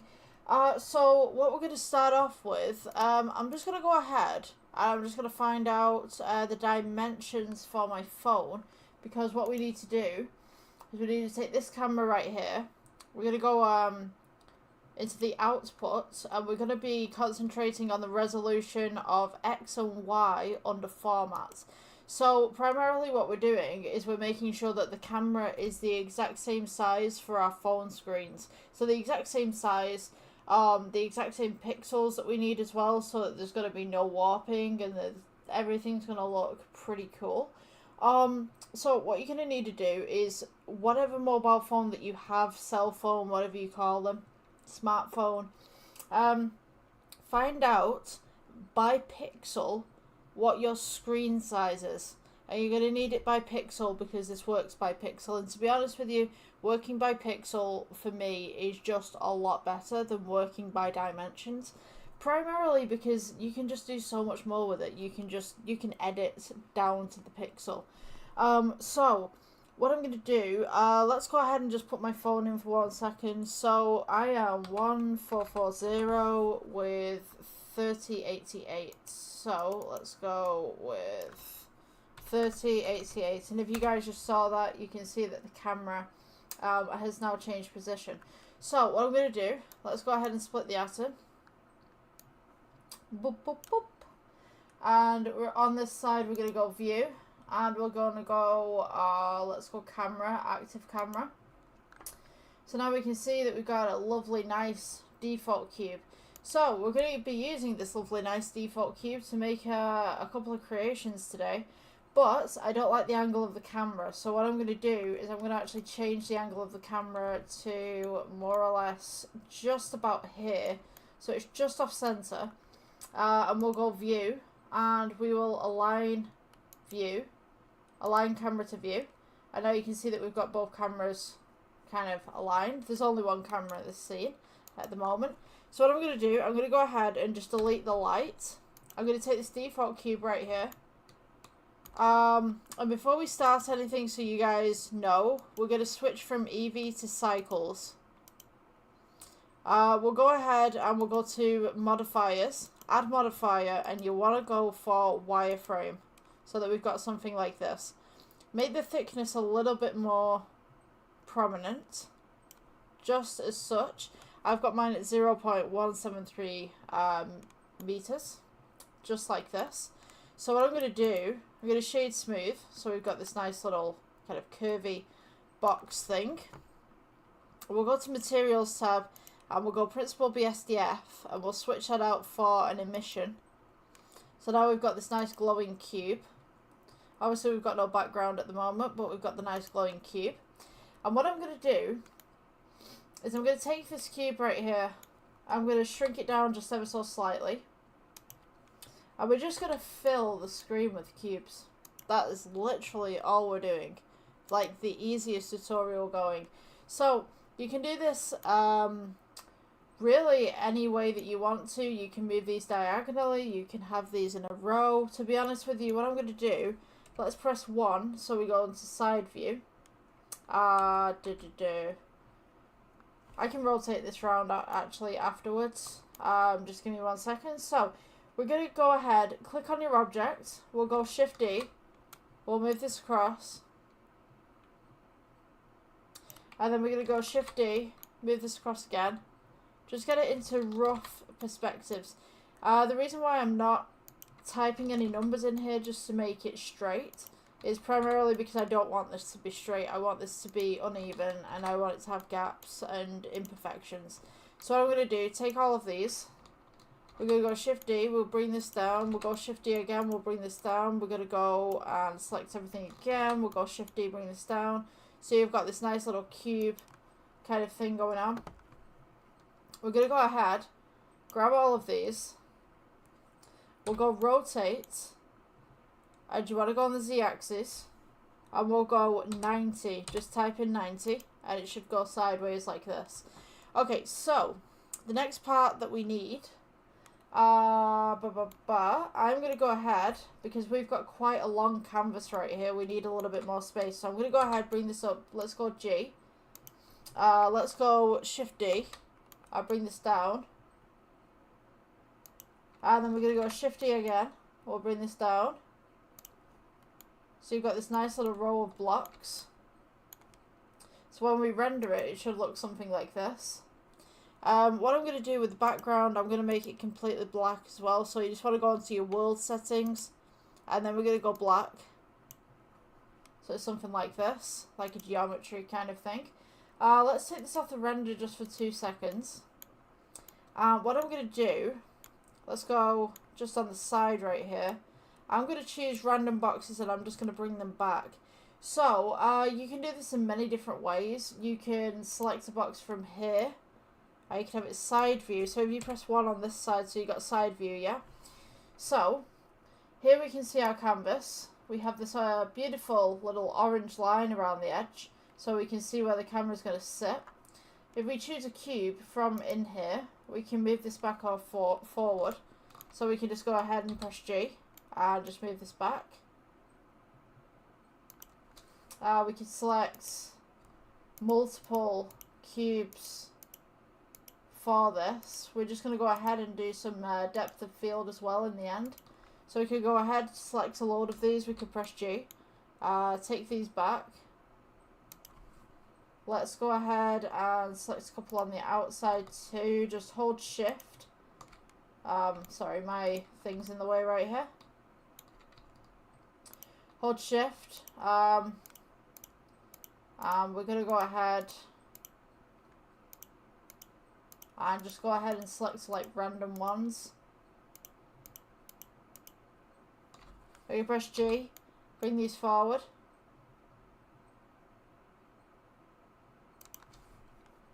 We could go ahead again into the background and we could just select any random ones that we really want.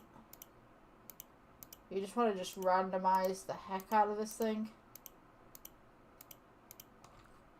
You can go ahead and just bring those back, forward, wherever you want to put them.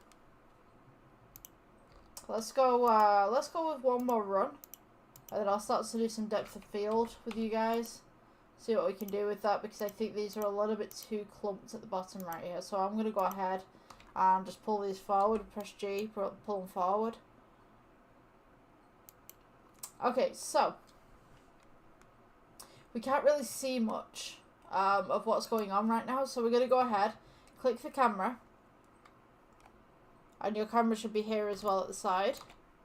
So let's go ahead, go on to camera settings, which is data.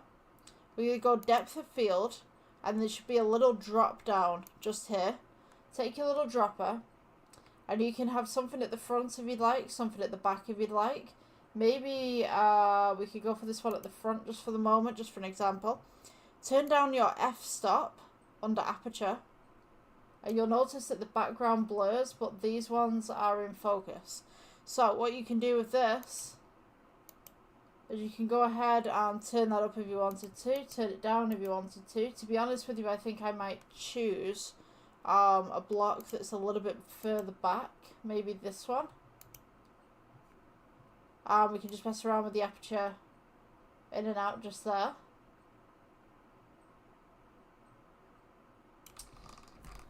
If you want the one at the front, it's just here.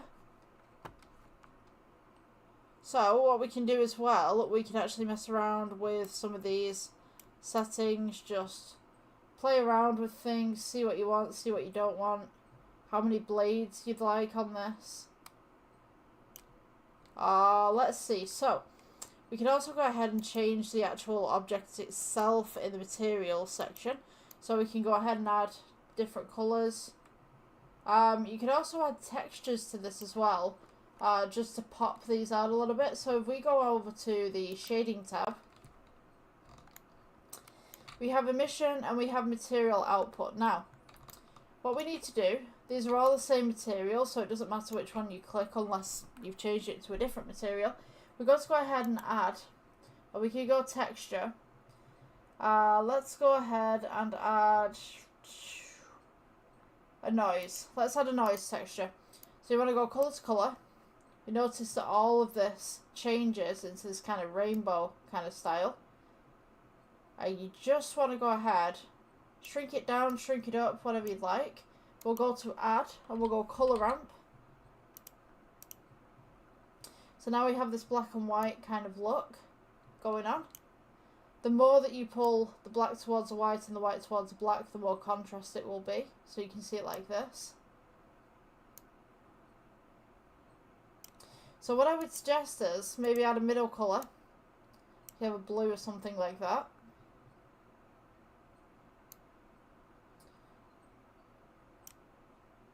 Just make these back a little bit.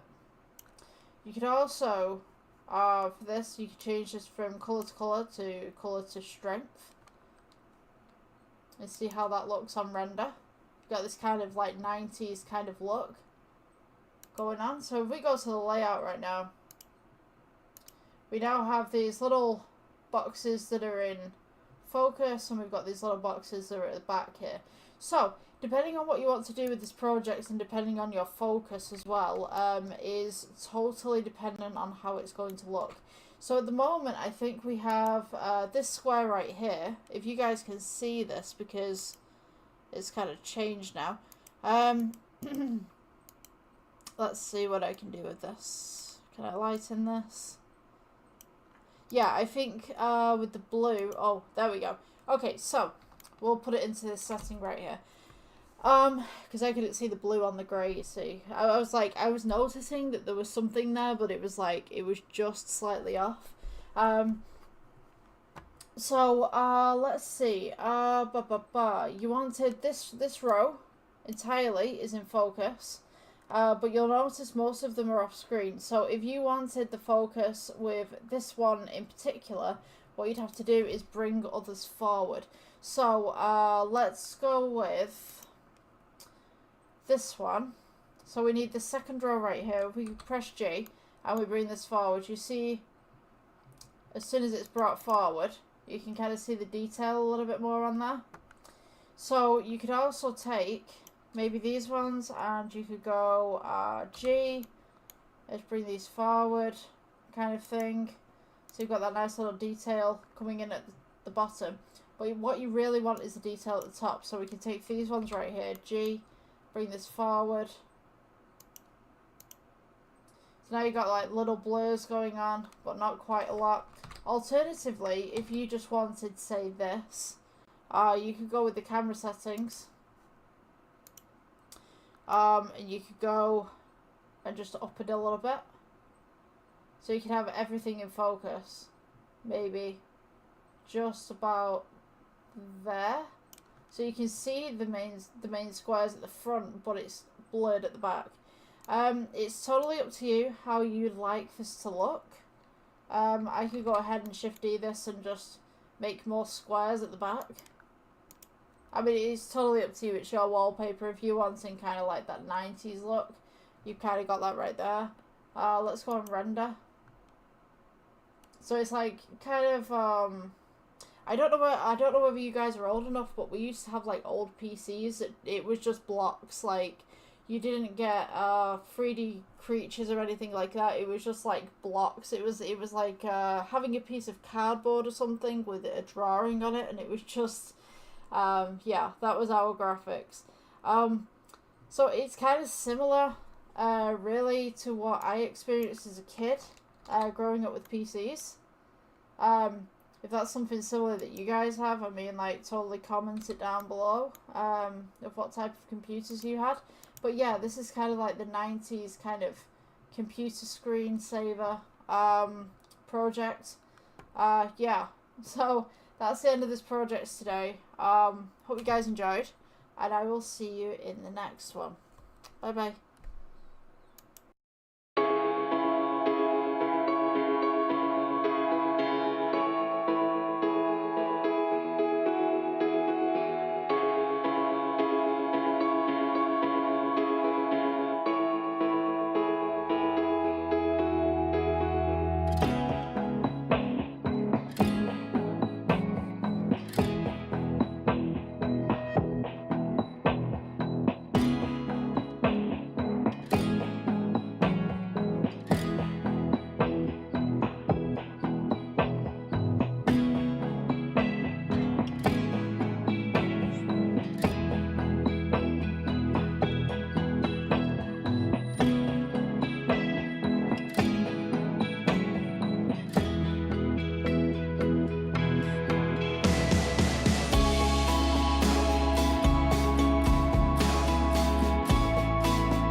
speed to the city streets. We began to feel the fire. We rise like tall buildings as the chemicals, they take us higher. The night's young and it's just begun as she puts her hand in mine.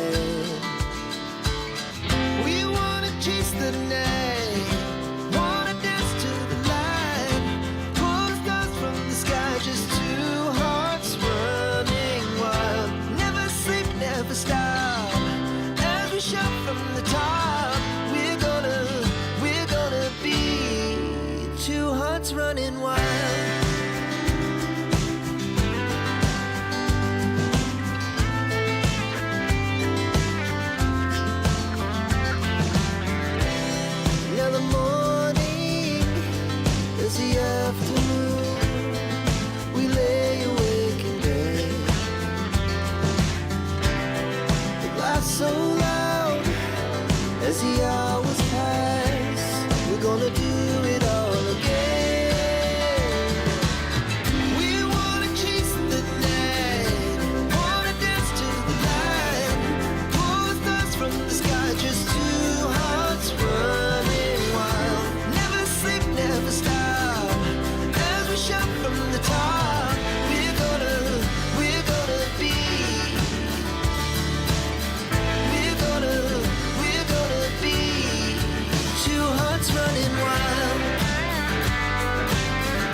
Sell to millions of people online with Shopify's social media and marketplace integrations. You can sell your products. Hi. So I'm not the person to ask to make tutorials or anything, but I've discovered this really cool trick in rendering fake caustics and keeping your render times to a manageable level. Okay, so we can start by deleting the default cube. Let's go to the shading panel and delete everything we're not going to use. Add a simple plane and just duplicate that to make the ocean plane. Delete the point lamp and add a sun lamp so you can see what you're doing. Go ahead and select your top plane, your ocean, and assign a ocean modifier. Change from generated to displace. It doesn't have to be displayed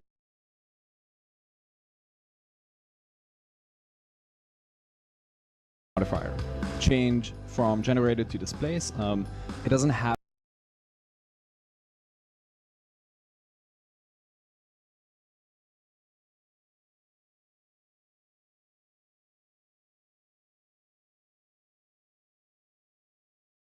to be displays, or it doesn't have to be an ocean, for example. The shader should work on most things. This footage will basically be me just tweaking around, fiddling until I get a nice looking.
Hey guys, welcome back to another tutorial. I am going to show you guys, we're going to add an edge split and a subdivision around. It's going to completely change the way these caustics look. Now another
Looking to build a chatbot for your website? On Fiverr, you can find AI experts who will quickly and easily develop one to suit your needs. Doesn't matter if you're an eyewear brand, a real estate agency, or even a yoga studio. Elevate any kind of business with AI. Hello everyone and welcome to today's tutorial on Blender shader nodes. Today I'll be teaching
teaching you how to make these caustic effects that you can see in the background.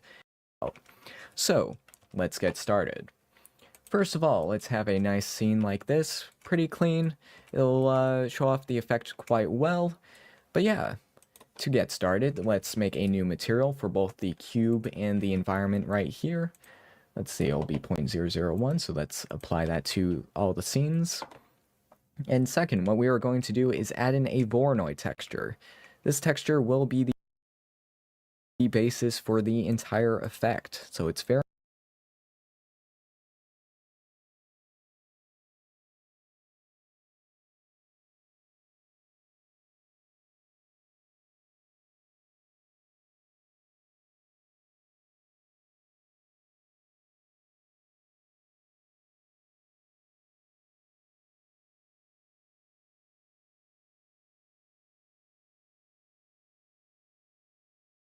important.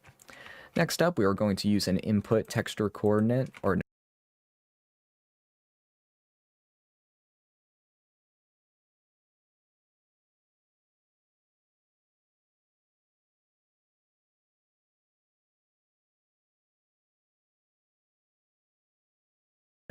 input geometry coordinate.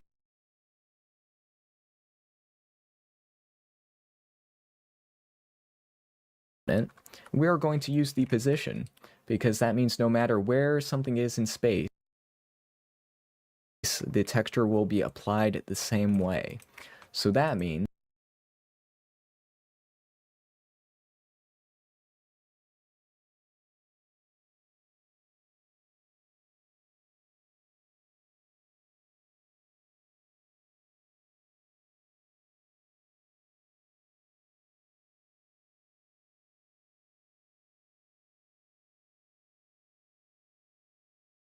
that if we were to do this and copy this cube, anywhere we would put it, the effect would be applied as if it were a light. We are faking the caustics after all, because making real caustics would be very difficult to do. Okay, so next up what we are going to do is going to scale this texture by 1 on the X and Y axes and 0 on the Z axis.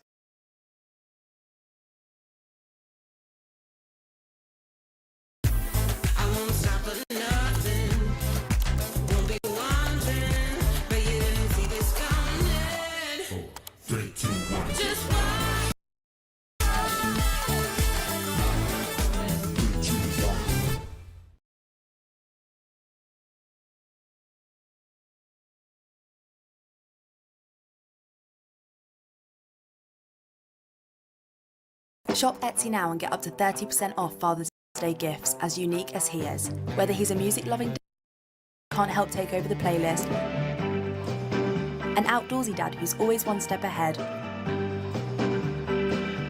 Blender 3.2 is here, and with that we are getting caught. I want to go into the front. Nice sort of SDF all done. What I want to do next is it towards our glass object. Might pull it in a little bit closer, set it to some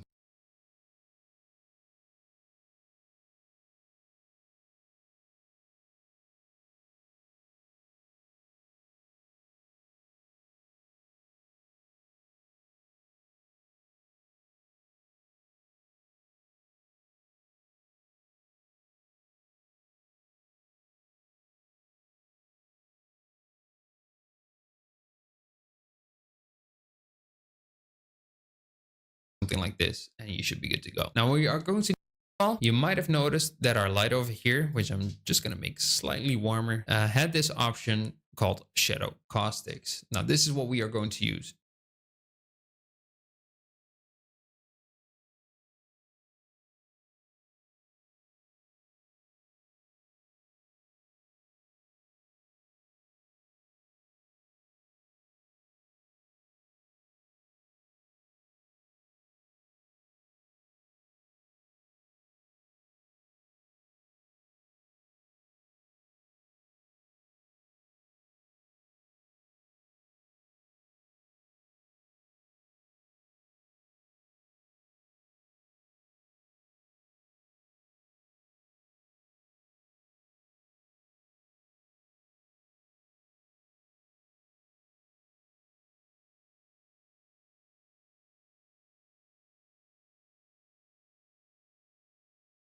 shadow caustics. So they're not true caustics. They don't reflect all of the lights and all of the direction like an actual glass in real life would, but it will just create caustics in the shadow that the object creates. Still a major upgrade though. So shadow caustics, let's enable it. And what? Okay, so nothing happened. Why is that? I enabled shadow caustic, right? So why is nothing happening? Well, you need to enable a few more things for it to work. Next, let's select our glass here. Let's go into the object properties, which are over here, into shading. Let's scroll down and we need to make sure that this is actually casting shadow caustics. So let's select it. And again, nothing's happening. What's going on? Well, there's this other option as well called receive shadow caustics. And you have guessed it. Yep, you're right. You need to actually select an object, a plane or a cube, whatever you want the caustics to receive, and just select it and enable receive caustics. And there you go. Now we are getting some amazing caustic stuff. So I might want to change the location of the light a little bit. So I'm just going to pull this guy back slightly, point it maybe like so. See how that looks. Yeah, point it down. Yeah, okay, this is dope. Okay, so now you can see we are actually getting some of these ridges which are in here. We are now getting shadow caustics for our object, and that's what we want. So this is how you enable shadow caustics in your scenes. You need to first of all enable it in option for the object properties. I'm just going to enable receive because I want this to receive the caustics that I'm going to create in just a bit. All right.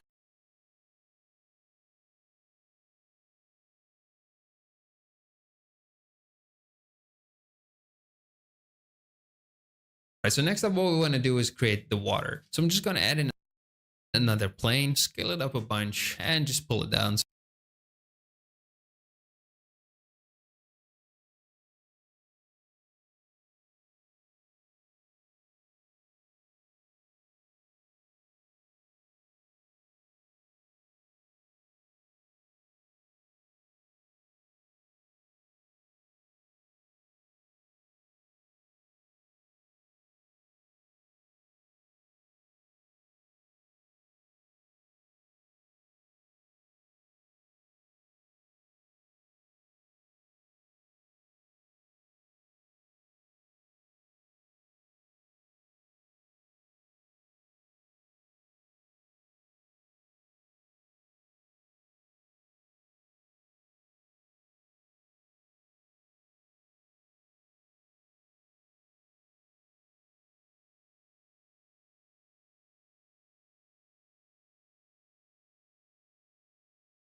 Okay, welcome guys to the next Blender tutorial. So today we're going to be doing phone backgrounds again. So what I'm going to do, as you guys know if you've been following along with the tutorials, I think this is like the 5th one that I've done now with phone backgrounds. You need to find out how big your phone is dimension wise. I would do it down to the pixels. So with my phone in particular, we're going with 1440 against 3088. Let's see, 3088. So to get to this page as well, you're going to want to go to the output. So this is your image output as well. We're going to go to render, take Eevee and change it to cycles. What I'm going to do, I'm going to go on side view right here, just press 1 on your number pad if you've got one of those, and I'm going to go ahead and put these screencasting keys on, which I have neglected to do. So, we're going to go ahead, get rid of the default cube, we'll go to add, and we'll go to plane. I'm going to rotate this by 90, and just scale it outwards. And what I'm going to do, let's go to shading tab. We're going to go new, and what I'm going to do is we'll go to add and we'll go noise, colour to base colour. What you want to do essentially is get a colour ramp in here as well, so let's go add colour ramp. Wherever the colour ramp has gone, where have you gone? Colour ramp right in the middle right there. Just contrast it in just ever so slightly so you kind of get that nice little edge going on. And what we're going to do is we're just going to go and scale this to a point where we've kind of got this nice little pattern going halfway. Or at least half and half of a pattern. So you can distort, so you can put this nicely. Let's go with roughness. Let's see what we can do with that. Okay, we just need something like this, essentially. Okay, so what we can do, I'm just going to pull the details in. Maybe pull this white over a little bit. You want something that's stark contrast. So try and minimize the shadows that you've got within this. We're going to go to layout. And what I'm going to do is view. We'll go align view, camera to view, so that we've got this, and we're going to go add.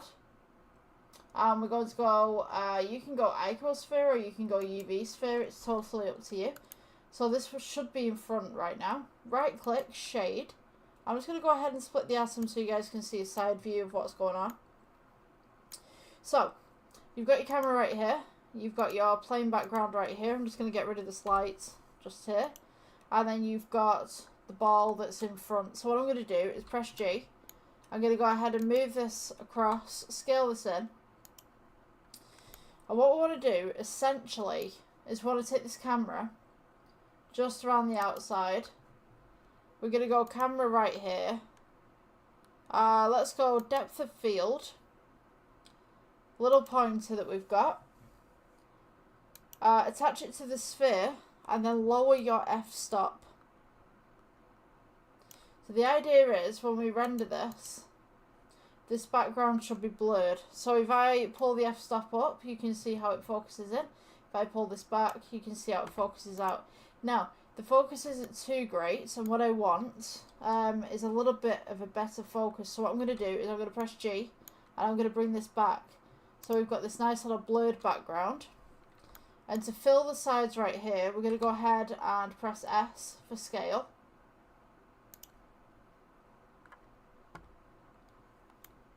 And so we've got our nice little blob right here. So when we render this, we now have this blurred background, nice blob in the middle. So what I'm going to do is take this blob, we're going to Shift D, and we're just going to basically put them randomly all over the page. So Shift D again.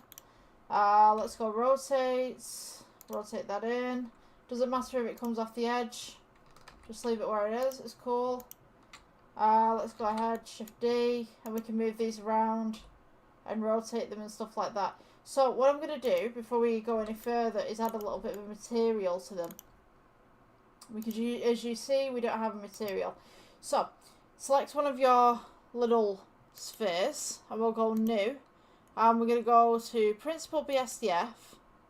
I'm going to change this to Glass BSDF. What you want to do is turn down the roughness. Okay? So, we're going to put this, we're going to rename Glass. Okay? Select your sphere over here, go down to the drop down, go Glass. Select this sphere. And we're going to go Glass again. And just, all you want to do is just go around to all the spheres that we just made. And just come down to this drop down. And make them all glass. Okay?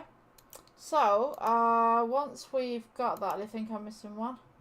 No, not you. Yes, you. Okay, so, once we got this glass material, I'm just going to go ahead and go sideways here so I can catch all of these. Alright, so, Shift E again.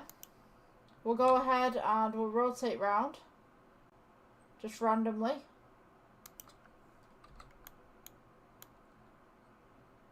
Oops. Sits to the bottom right here. Go ahead and select again. And the idea is just create. And then what we'll do is we'll move everything to where it needs to be. So we'll go rotate again. Rotate this round. Just make sure none of them are touching each other. So you've got this one right here that's kind of touching. So let's go ahead and take this. Just move this down. And then anything that's on the outside, just kind of bring it in.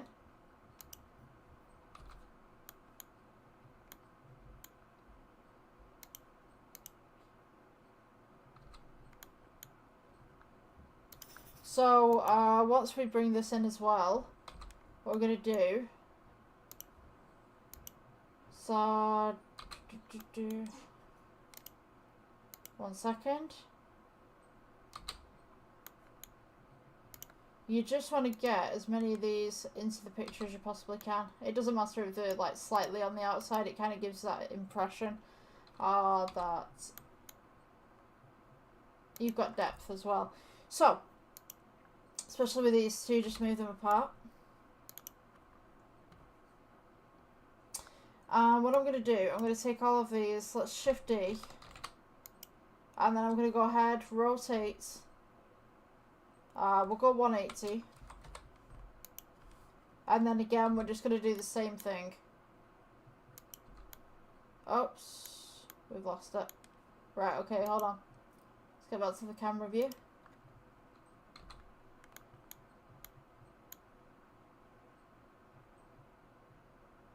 Okay, so we'll put them here. Just remove any of the ones that are kind of stuck together.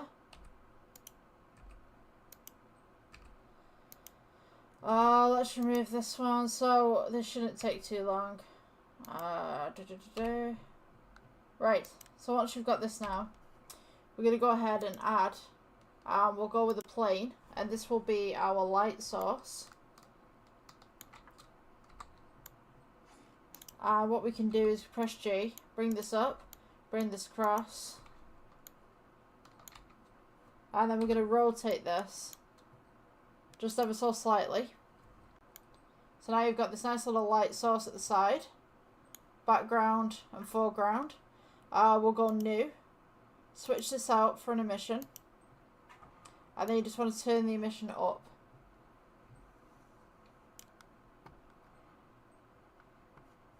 So now you can see that we've got this kind of square going on in the background, but I think that it's too small. So I'm just going to scale this out.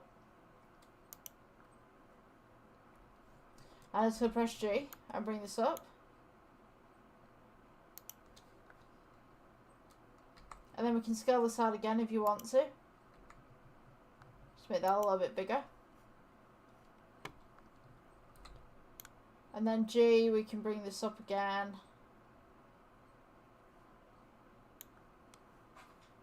Just to the center part right here. So we've got this nice little wave coming across. Yeah, I'm going to get rid of this one because it's clipped. Let's press G. Let's bring this up. Okay, so we can select a few of these just at the bottom right here. Just to fill that top section where we don't really have much. Come on. There we go. Okay, so let's press that. So let's go across.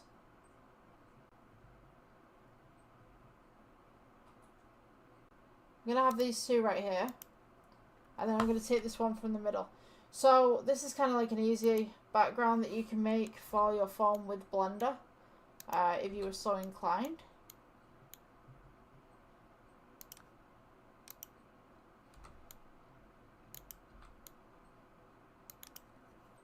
And yeah, that's the tutorial for now. I guess I'll see you guys in the next one. Bye.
Okay, whoever gets the closest to making Ren throw up wins.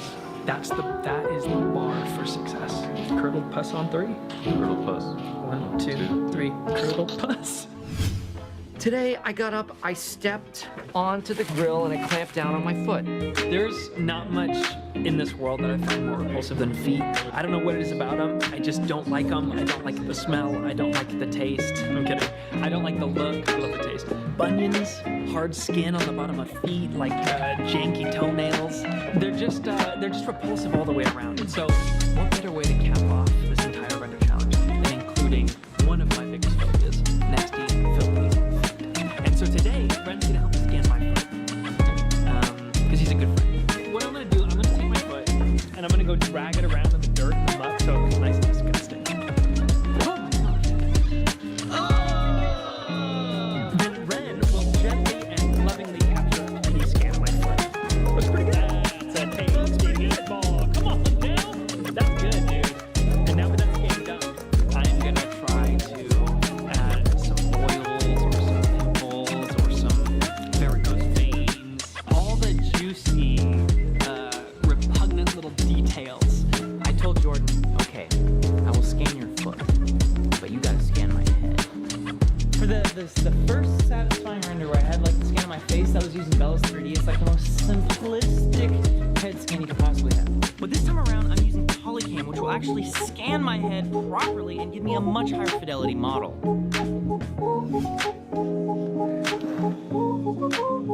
Jordan made a major mistake. Jordan made a mistake. He told me that he's afraid of this little thing called trypophobia, which is a fear of holes. It's a fear of Shia LaBeouf. So I looked at some images of trypophobia on hands, like holes in hands. Ah! Oh, God. Oh. I'm not trypophobic. What the heck, man? Dude, look at that. This sort of like trypophobia aesthetic reminds me a lot of David Bordure. He has like all these really good-looking renders from years back that basically have these holes and like these little things coming out of them. Jordan didn't realize this when he told me that he's got severe trypophobia. That's why I did the head scan. I'm gonna add some holes to my face. So coming right out of the box, these Polycam scans are pretty high resolution. I need to like remesh it a little bit. So I'm gonna make the face very high resolution, but the rest of the body and head to be kind of like low resolution in terms of like number of polygons. And I've actually been doing this so far on this laptop here. It's pretty nuts, dude. This laptop is powerful. I'm a big fan. So like I'm able to actually use Octane Render on this thing. I mean, look at this.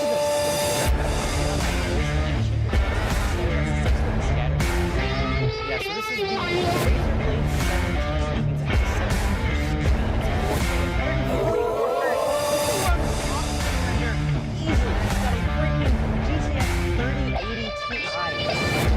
inside of a laptop. This thing is coming out from CES this year.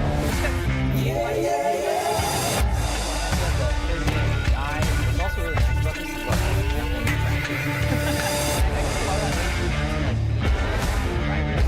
Rigorously test all of their drivers to make sure that running well crap. There's this thing called like someone is actually working on threads or like a couple threads running in like many threads. So it's actually require less. It's good for that one.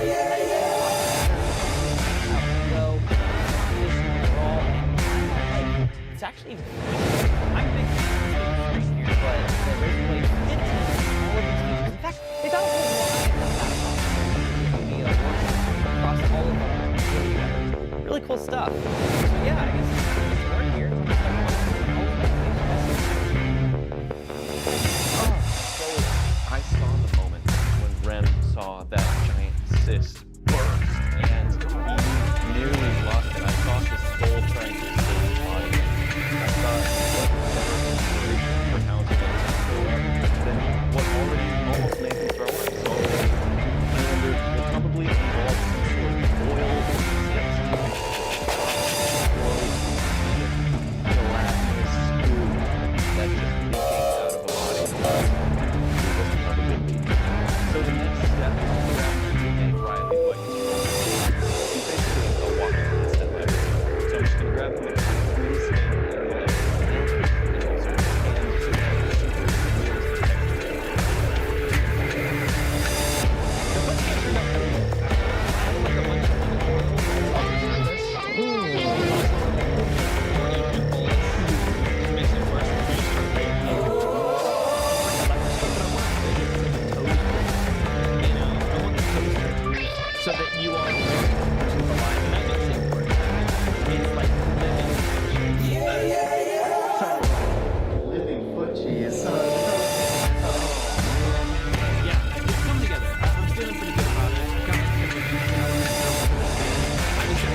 is good enough. I think for now, I'm gonna move on to the simulation. Yeah.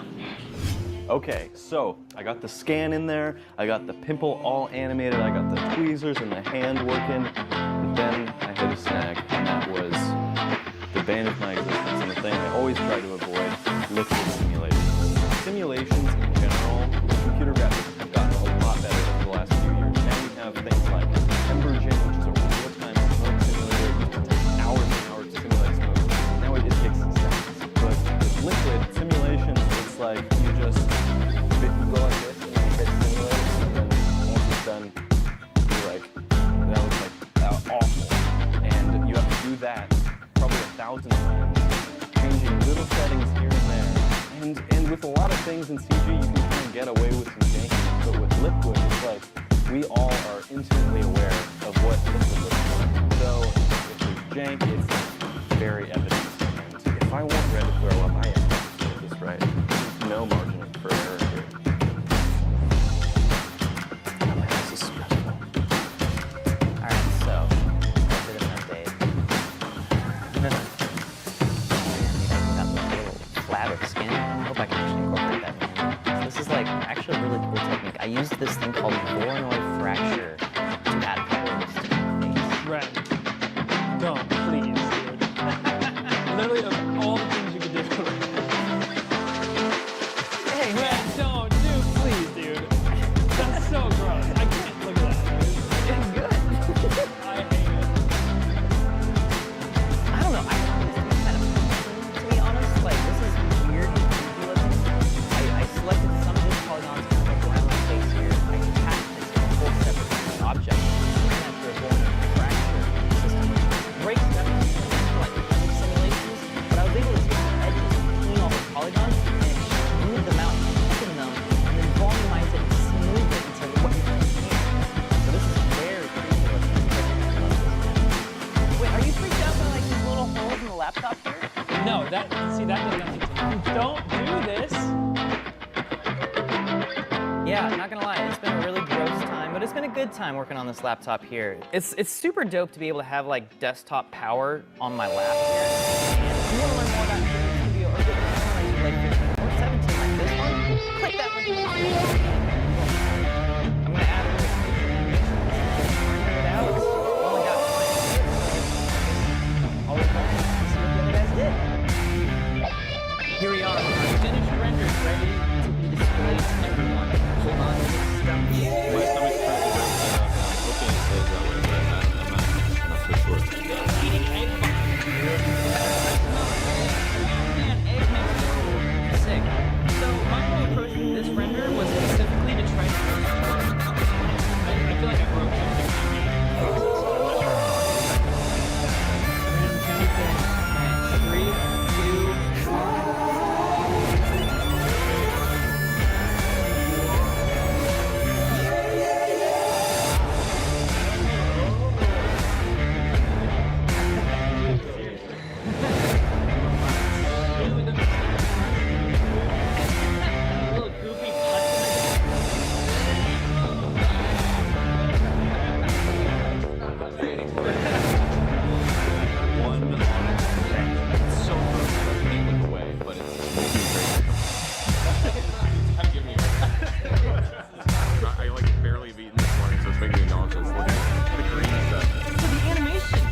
It's a little guy. That's so gross. It's a little cutie. Put him back in. Oh my god. Dude, when it first like, I don't even know what you call it. It's the whole opening form. You know what I mean? Like seeing into an open This would be really gross, except I just couldn't resist a little cute. It just gets a little cute.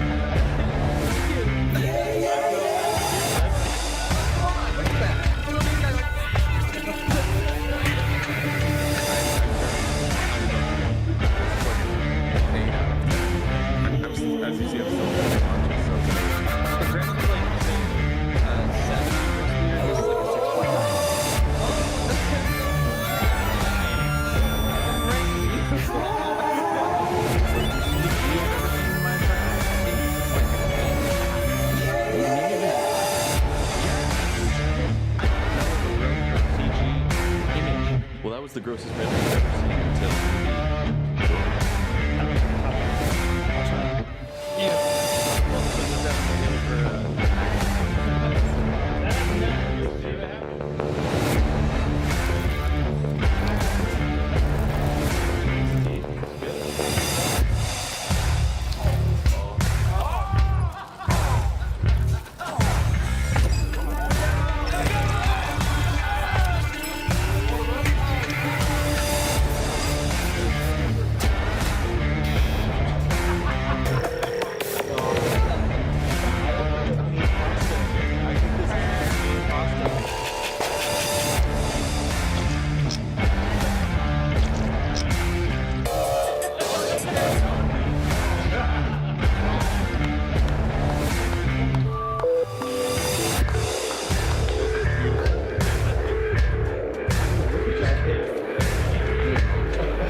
This is an 8 out of 10 on the gross scale, but it's a 10 out of 10 on the render scale.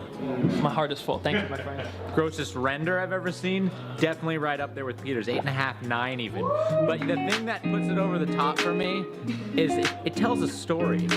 I think it's the render that got me to elicit the most of vocal reaction. I'm revising Peter's score from 6.9 to a 7, so it's a tie with Ren. And this, 7.01. A nail biter. Well, that was a lot of fun to work on. I wasn't able to actually do everything that I wanted to do, so there's a slight bit of disappointment on my end. But I kind of regret doing this video because of what I saw you guys make. You made me sick. I mean, we literally made a goal between us to make you sick. I feel less bad about trying to make you feel sick then. Well, see, that's what I was thinking of. When you found out my phobia and took advantage of it, I suddenly felt very vindicated for a private conversation. I want to do another gross render challenge at some point here soon. I need suggestions down in the comments on some gross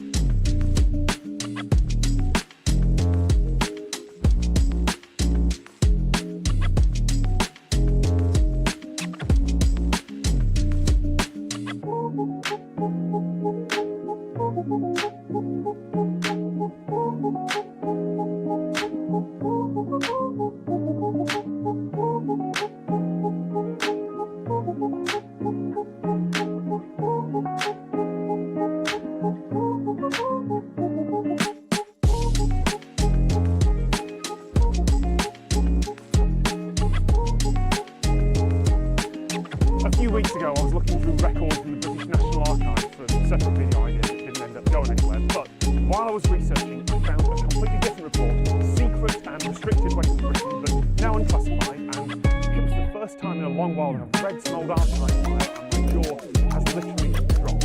It was called Possible Sites of Completely Contained Nuclear Explosions in North Yorkshire. North Yorkshire is a beautiful area that includes 2 national parks, the middle of one of them. It is stunning, it is historic, it is not somewhere that I expect anyone to try and set off a nuclear explosion.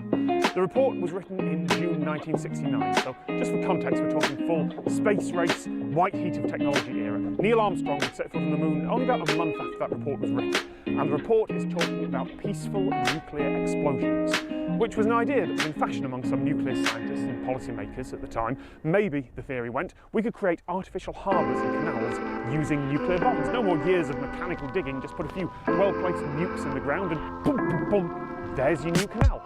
Or maybe we could help stimulate production of gas wells, basically nuclear fracking. Or, and this was charitably the most practical idea, create enormous underground cavities for gas storage instead of having used big above-ground tanks. The US did run a couple of dozen nuclear tests like that under the biblical title Operation Plowshare. The Soviet Union eventually ran more than 200. But those are stories that have already been told by a lot of other people. By the 1970s, the US and the Soviets would work out that it was a bad idea. If you use a nuke either for fracking or to create underground gas storage, the radiation ends up contaminating the gas. But until that was figured out, well, I don't think many people have actually noticed the records about it since it was declassified, but it turns out that at least some people in the UK were interested as well. Those people worked at the Gas Council, the Atomic Weapons Research Establishment, and the report shows that they were seriously working out if nuclear bomb gas storage caverns were a good idea. I kept researching and found they commissioned a full study, laying out the pros and cons, comparing the cost of other methods of storage. They had picked a site, which was here.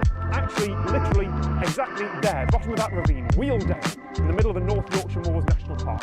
The plan was, buy all the land for about a mile around, drill down 2,000 feet, about 600 metres with a special extra wide drill bit, big enough so they could drop a 25 kiloton nuclear bomb down to the bottom of the hole. I'd say drop lower. It's a big enough bomb to annihilate a city in the open air. Plug up the hole, cover the top so nothing comes out, hopefully. Evacuate the 1,000 or so people who live nearby, just in case. And then, not much would happen on the surface. There'd be a bit of a jolt and a rumble, a few birds started into the air. The local towns of Pickering and Whitby, about 10 miles away each, they'd feel a minor earthquake. Maybe a couple of buildings would get a few small cracks in them. I'm not kidding, that's what the report actually says. It just phrases it a little bit more delicate than that. It's not clear whether the locals would have actually been told what was going on, but I think it would have been possible. After that, they would let the giant cavern that had been created 600 metres down cool for a few months and then flush out and remove most of the radioactive stuff that was left behind, which turns out would have been a lot more difficult than they thought at the time. Finally, they'd put some pumping equipment in here at the top and presto, giant underground high-pressure gas storage tank for relatively not much money. And after a couple of years, they can sell most of this land back. The cost of the explosion in today's money, just for inflation, about £9 million, which is not actually bad for a giant gas storage tank. I suspect that was a very optimistic estimate. Even that was a bit more expensive than setting up liquid natural gas storage above ground, but once you've made the cavern, it's much cheaper to run this way. If, that is, the explosion works as predicted, and if there's really no radiation left over. There were a lot of risks. Now, as far as I can tell, this never got anywhere near the Prime Minister's desk. There was never some high-up government meeting trying to work out whether they should nuke a bit of the national park. I suspect it would have been a very bad political decision, and a very bad environmental decision, and a very bad financial decision. Look, I'm sure there is some possible alternate history where this happened, but things would have been very bad. The last reference I could find is November 1969. The plan was worked out in theory, and Nixon would then say that further thought will be given to action would follow. And at some point, some other record that I missed, maybe it's still existed, I'm sure there'll be a note that says they decided not to pursue peaceful nuclear explosions would eventually be banned by treaty, conveniently just after the point, the US special they weren't a great idea, and the North Yorkshire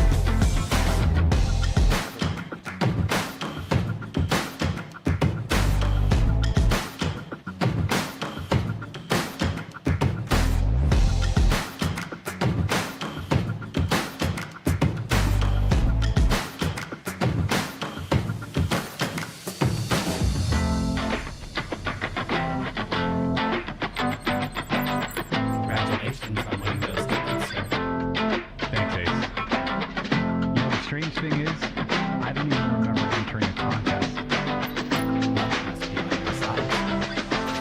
guess.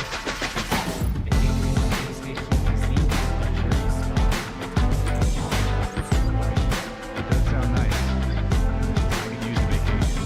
God, yeah, it's starting to wear on me.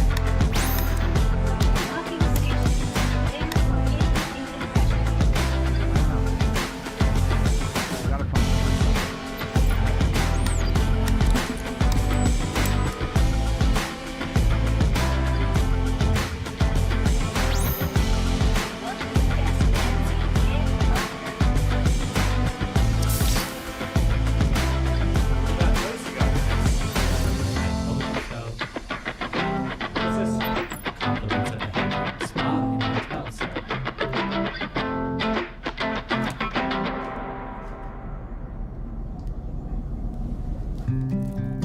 Oh, these are nice. Oh, wow.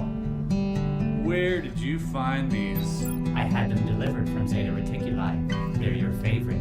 Hey, Ace, tell me, when is Wes getting here? He should be arriving shortly. Okay. You'll love the amenities here. Why is that? Some would say they're to die for. Behind this secret door, I've built a $100,000 escape room. Welcome back, guys. I've been working on this project for over a year with the folks over at Immersive Tech.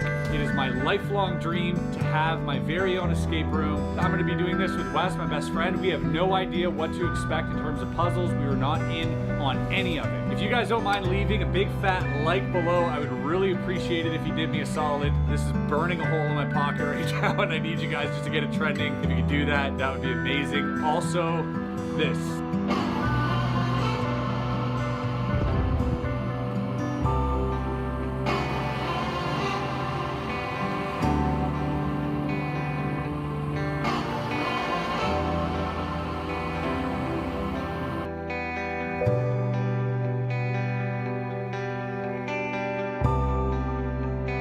We've just shot my first parkour video.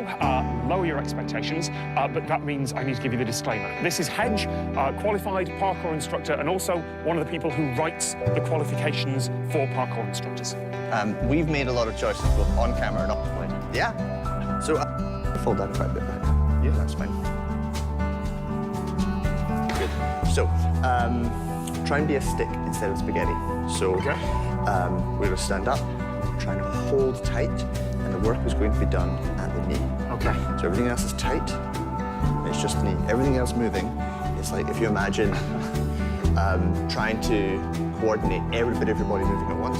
Okay. If instead you hold the body and do the balance with a single joint. Okay. And that's about the right position for the foot. Okay. Oh, I mean, there's a bit of flailing on the arm. Yeah, as soon as, so instinctively I started moving my body and it all fell apart. Yeah. Cool. Excellent. Keep practicing that on the back of a second. All right, here we go.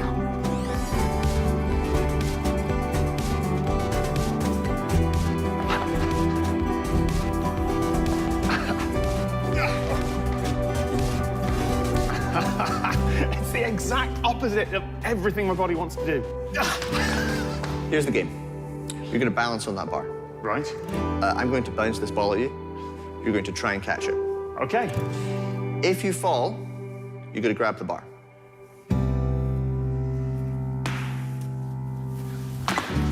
Very good. Fan-dabby-dozy. So we've got a slightly higher bar now. Okay. And we're still going to be working on balance on it. But before we do that, I'm going to kind of build on this idea of getting down safely from the bar. Right. So we're going to be using the front of our foot here on the bar, and the opposing hand's going to grab the bar. And the first thing we're going to do is called the step through position. Is you're going to try and keep this knee over this toe, and float here, and then float here, and float here, and float here. That looks like you've taken parkour and like distilled it down into a single movement.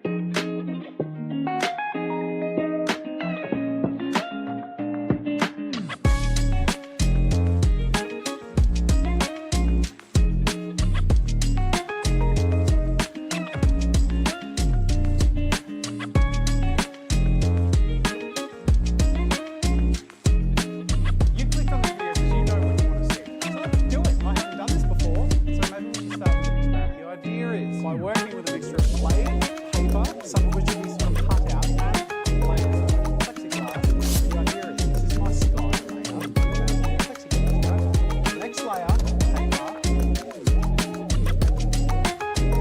Alright, there you go, layer 2. Already, that's pretty cool, right? Little person. So there you go. This is pretty well and straightforward. Exactly what I'm doing. Isn't that cool? I grew up loving Treasure Planet. I think it's significantly underrated. And at the start of the movie, this kid is like opening and reading a book that's going to be out of the page. That's kind of what I'm doing, right? Artwork that's going to have these really cool layers. So I think that sort of feels.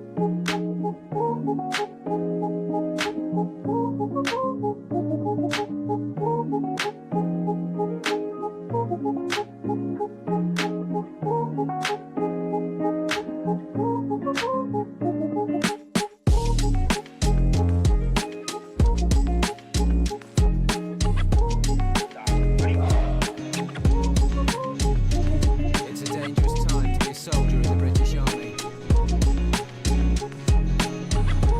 As almost 380 troops have been killed in Afghanistan, and over 1,700 seriously injured.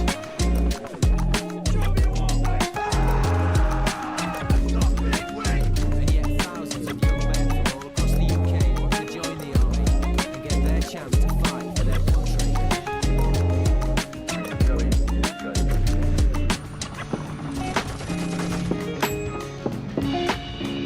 This series tells the story of 4 young men on their journey from civvies to soldiers. Beginning on their very first day as new recruits. Through to frontline combat in Helmand.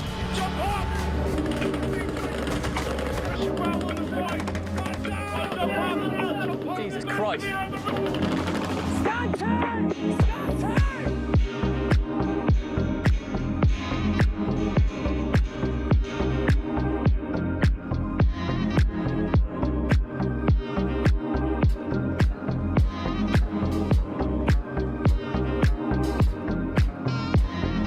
Catterick, North Yorkshire. One of the biggest army bases in the world.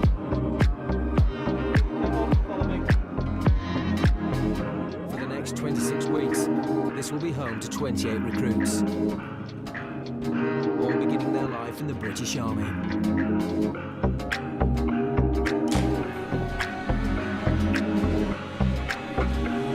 There are no formal qualifications required to join the infantry. The recruits just need to be between the ages of 17 to 32, have minimal reading and writing skills, and be prepared to lay their life on the line for Queen and country. College wasn't for me. It's just too many kids who weren't old enough. It just wasn't me.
Okay, welcome guys to the next Blender tutorial. So today we're going to be doing a metal cup with a few blemishes.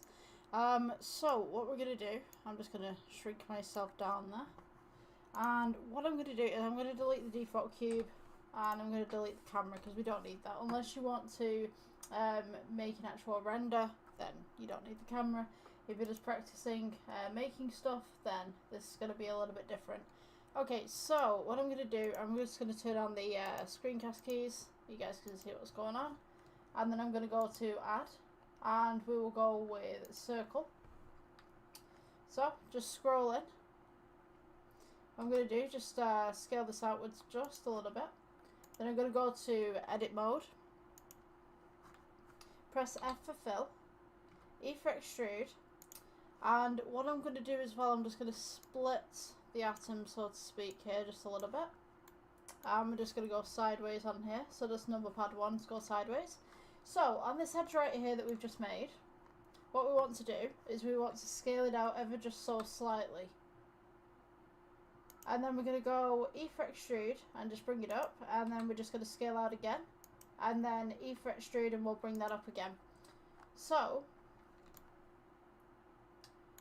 go to sit that there. So we're going to have a cup that kind of blends outwards a little bit. So we're going to go E for extrude, scale this outwards, E for extrude. I'm just going to go all the way up with this actually, depending on how tall you want your cup. Just scale it out. We're going to go for Control R. We'll do a couple of little ridges right here.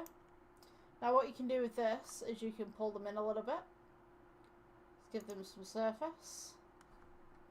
You know, I'm going to actually reduce how many I had. So I'm just going to go Control R and then scroll. Let's just shape this in just a little bit and then Control R. And then I'm just going to scale this bit out just a little bit there. And then Control R again. We'll scale this out just a little bit at the bottom. So to make the inside of the cup, we should have something like this. We're going to go to this tab right here, which is Toggle X-Ray. So if you go for this tab as well, which is Face Selection, what we're going to do, and I'll show you the edge right here,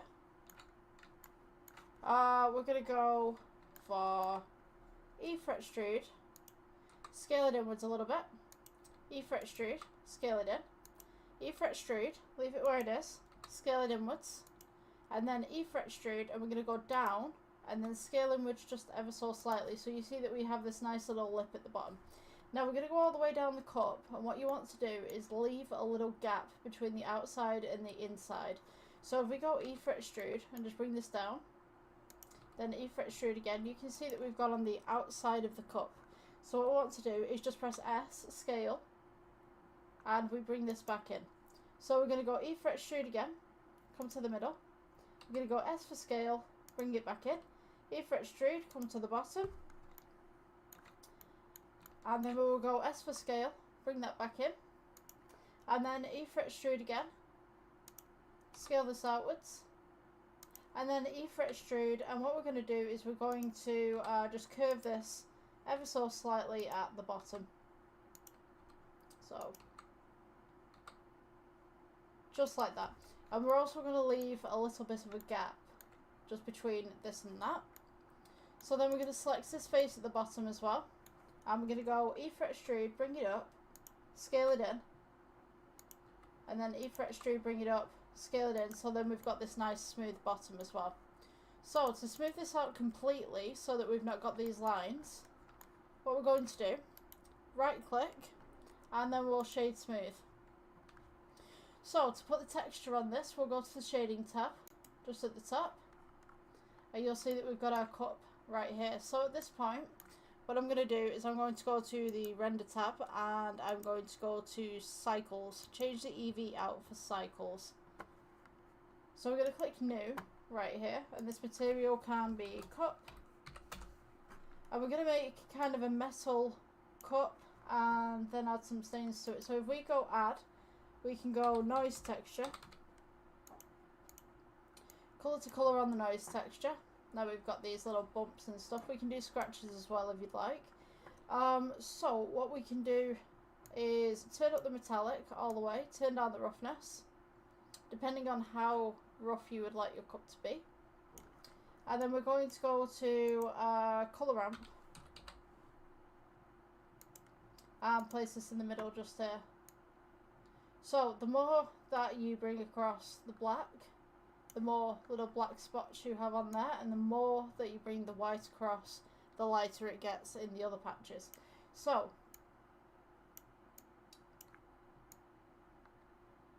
we have this one, and what I'm going to do is I'm going to go with the noise texture just for one moment. I'm going to add, let's see, let's go with roughness. Actually, we'll change this colour one to roughness.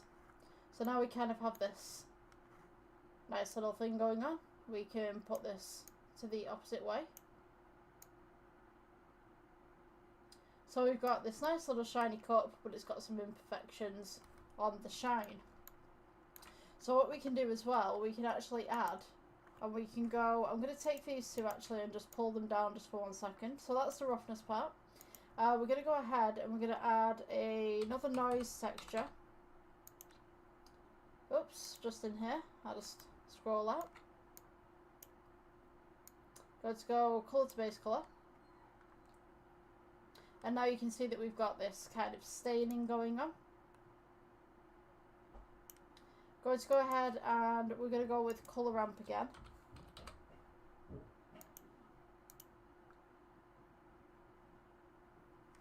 So now we have this cup that's a little bit dirty. So with these stains that we have on the outside, we can actually take the white right here on the second colour ramp. So this is how it's supposed to look. I'll just open that up so you guys can see. So this white right here, we can actually change it. You have a little bit of a deeper colour, a little bit of a lighter colour. Maybe it's been dropped, stuff like that. Okay, so another thing that we can do as well, we can add some bumps. So with this particular one, if we add and we go bump, just place that there. Hopefully this works. Yep, okay. So now you can see that these stains kind of have a little bit of a ledge to them. So it's almost like fingerprints. We can go ahead and we can scale these. Just at the bottom here from our first option. We can go ahead and add distortion. So maybe you want kind of a funky patterned cup. And if we do that on the render, we can now see that we've got these little stains right here. So what I'm going to do is we'll go back to layout and I'm going to add a plane in here. Press S for scale. To make sure that's lined up with your cup. And I'm just going to move this light as well, just so that we've got a little bit of a broader spectrum of light coming in there. If you can hear that, that's my neighbour's dog. For some reason it's going off on one again. So, what you can do as well with these lights is you can turn it up just slightly. See. We can see the light just coming through just there. I'm just going to go back to shading and just edit some of this. So I don't think it's light enough for what I'd need. I mean, you could go with any colour for your cup, really. You could also play around with it. Change this to metallic. See, strength. We could turn the strength down on that.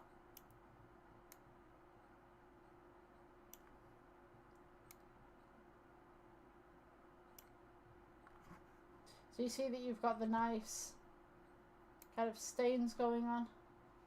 Just turn that up a little bit and that will give us a little bit more of a shine.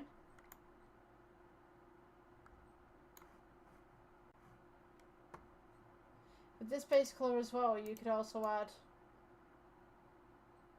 maybe a nice light blue or something like that. If your cup's a different shade, you could just edit that just slightly. Go to the layout, and now we have this nice little cup going on. I'm just going to go ahead and just add some more light in this with Shift D. I don't think these are bright enough. Let's just edit the exposure on these ones. And maybe just take these two as well, and we will go Shift D and rotate at 90.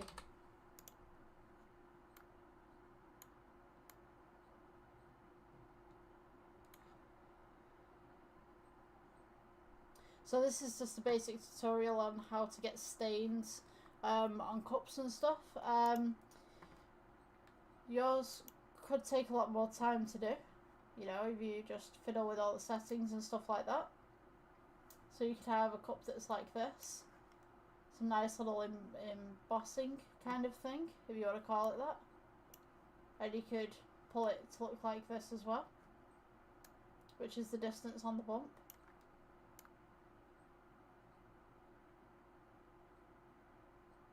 That'd be good for a Viking cup, I think, if you wanted kind of that kind of texture on the outside of it.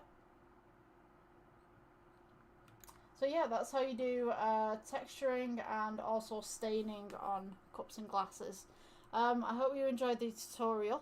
I will see you guys in the next one. Cheers.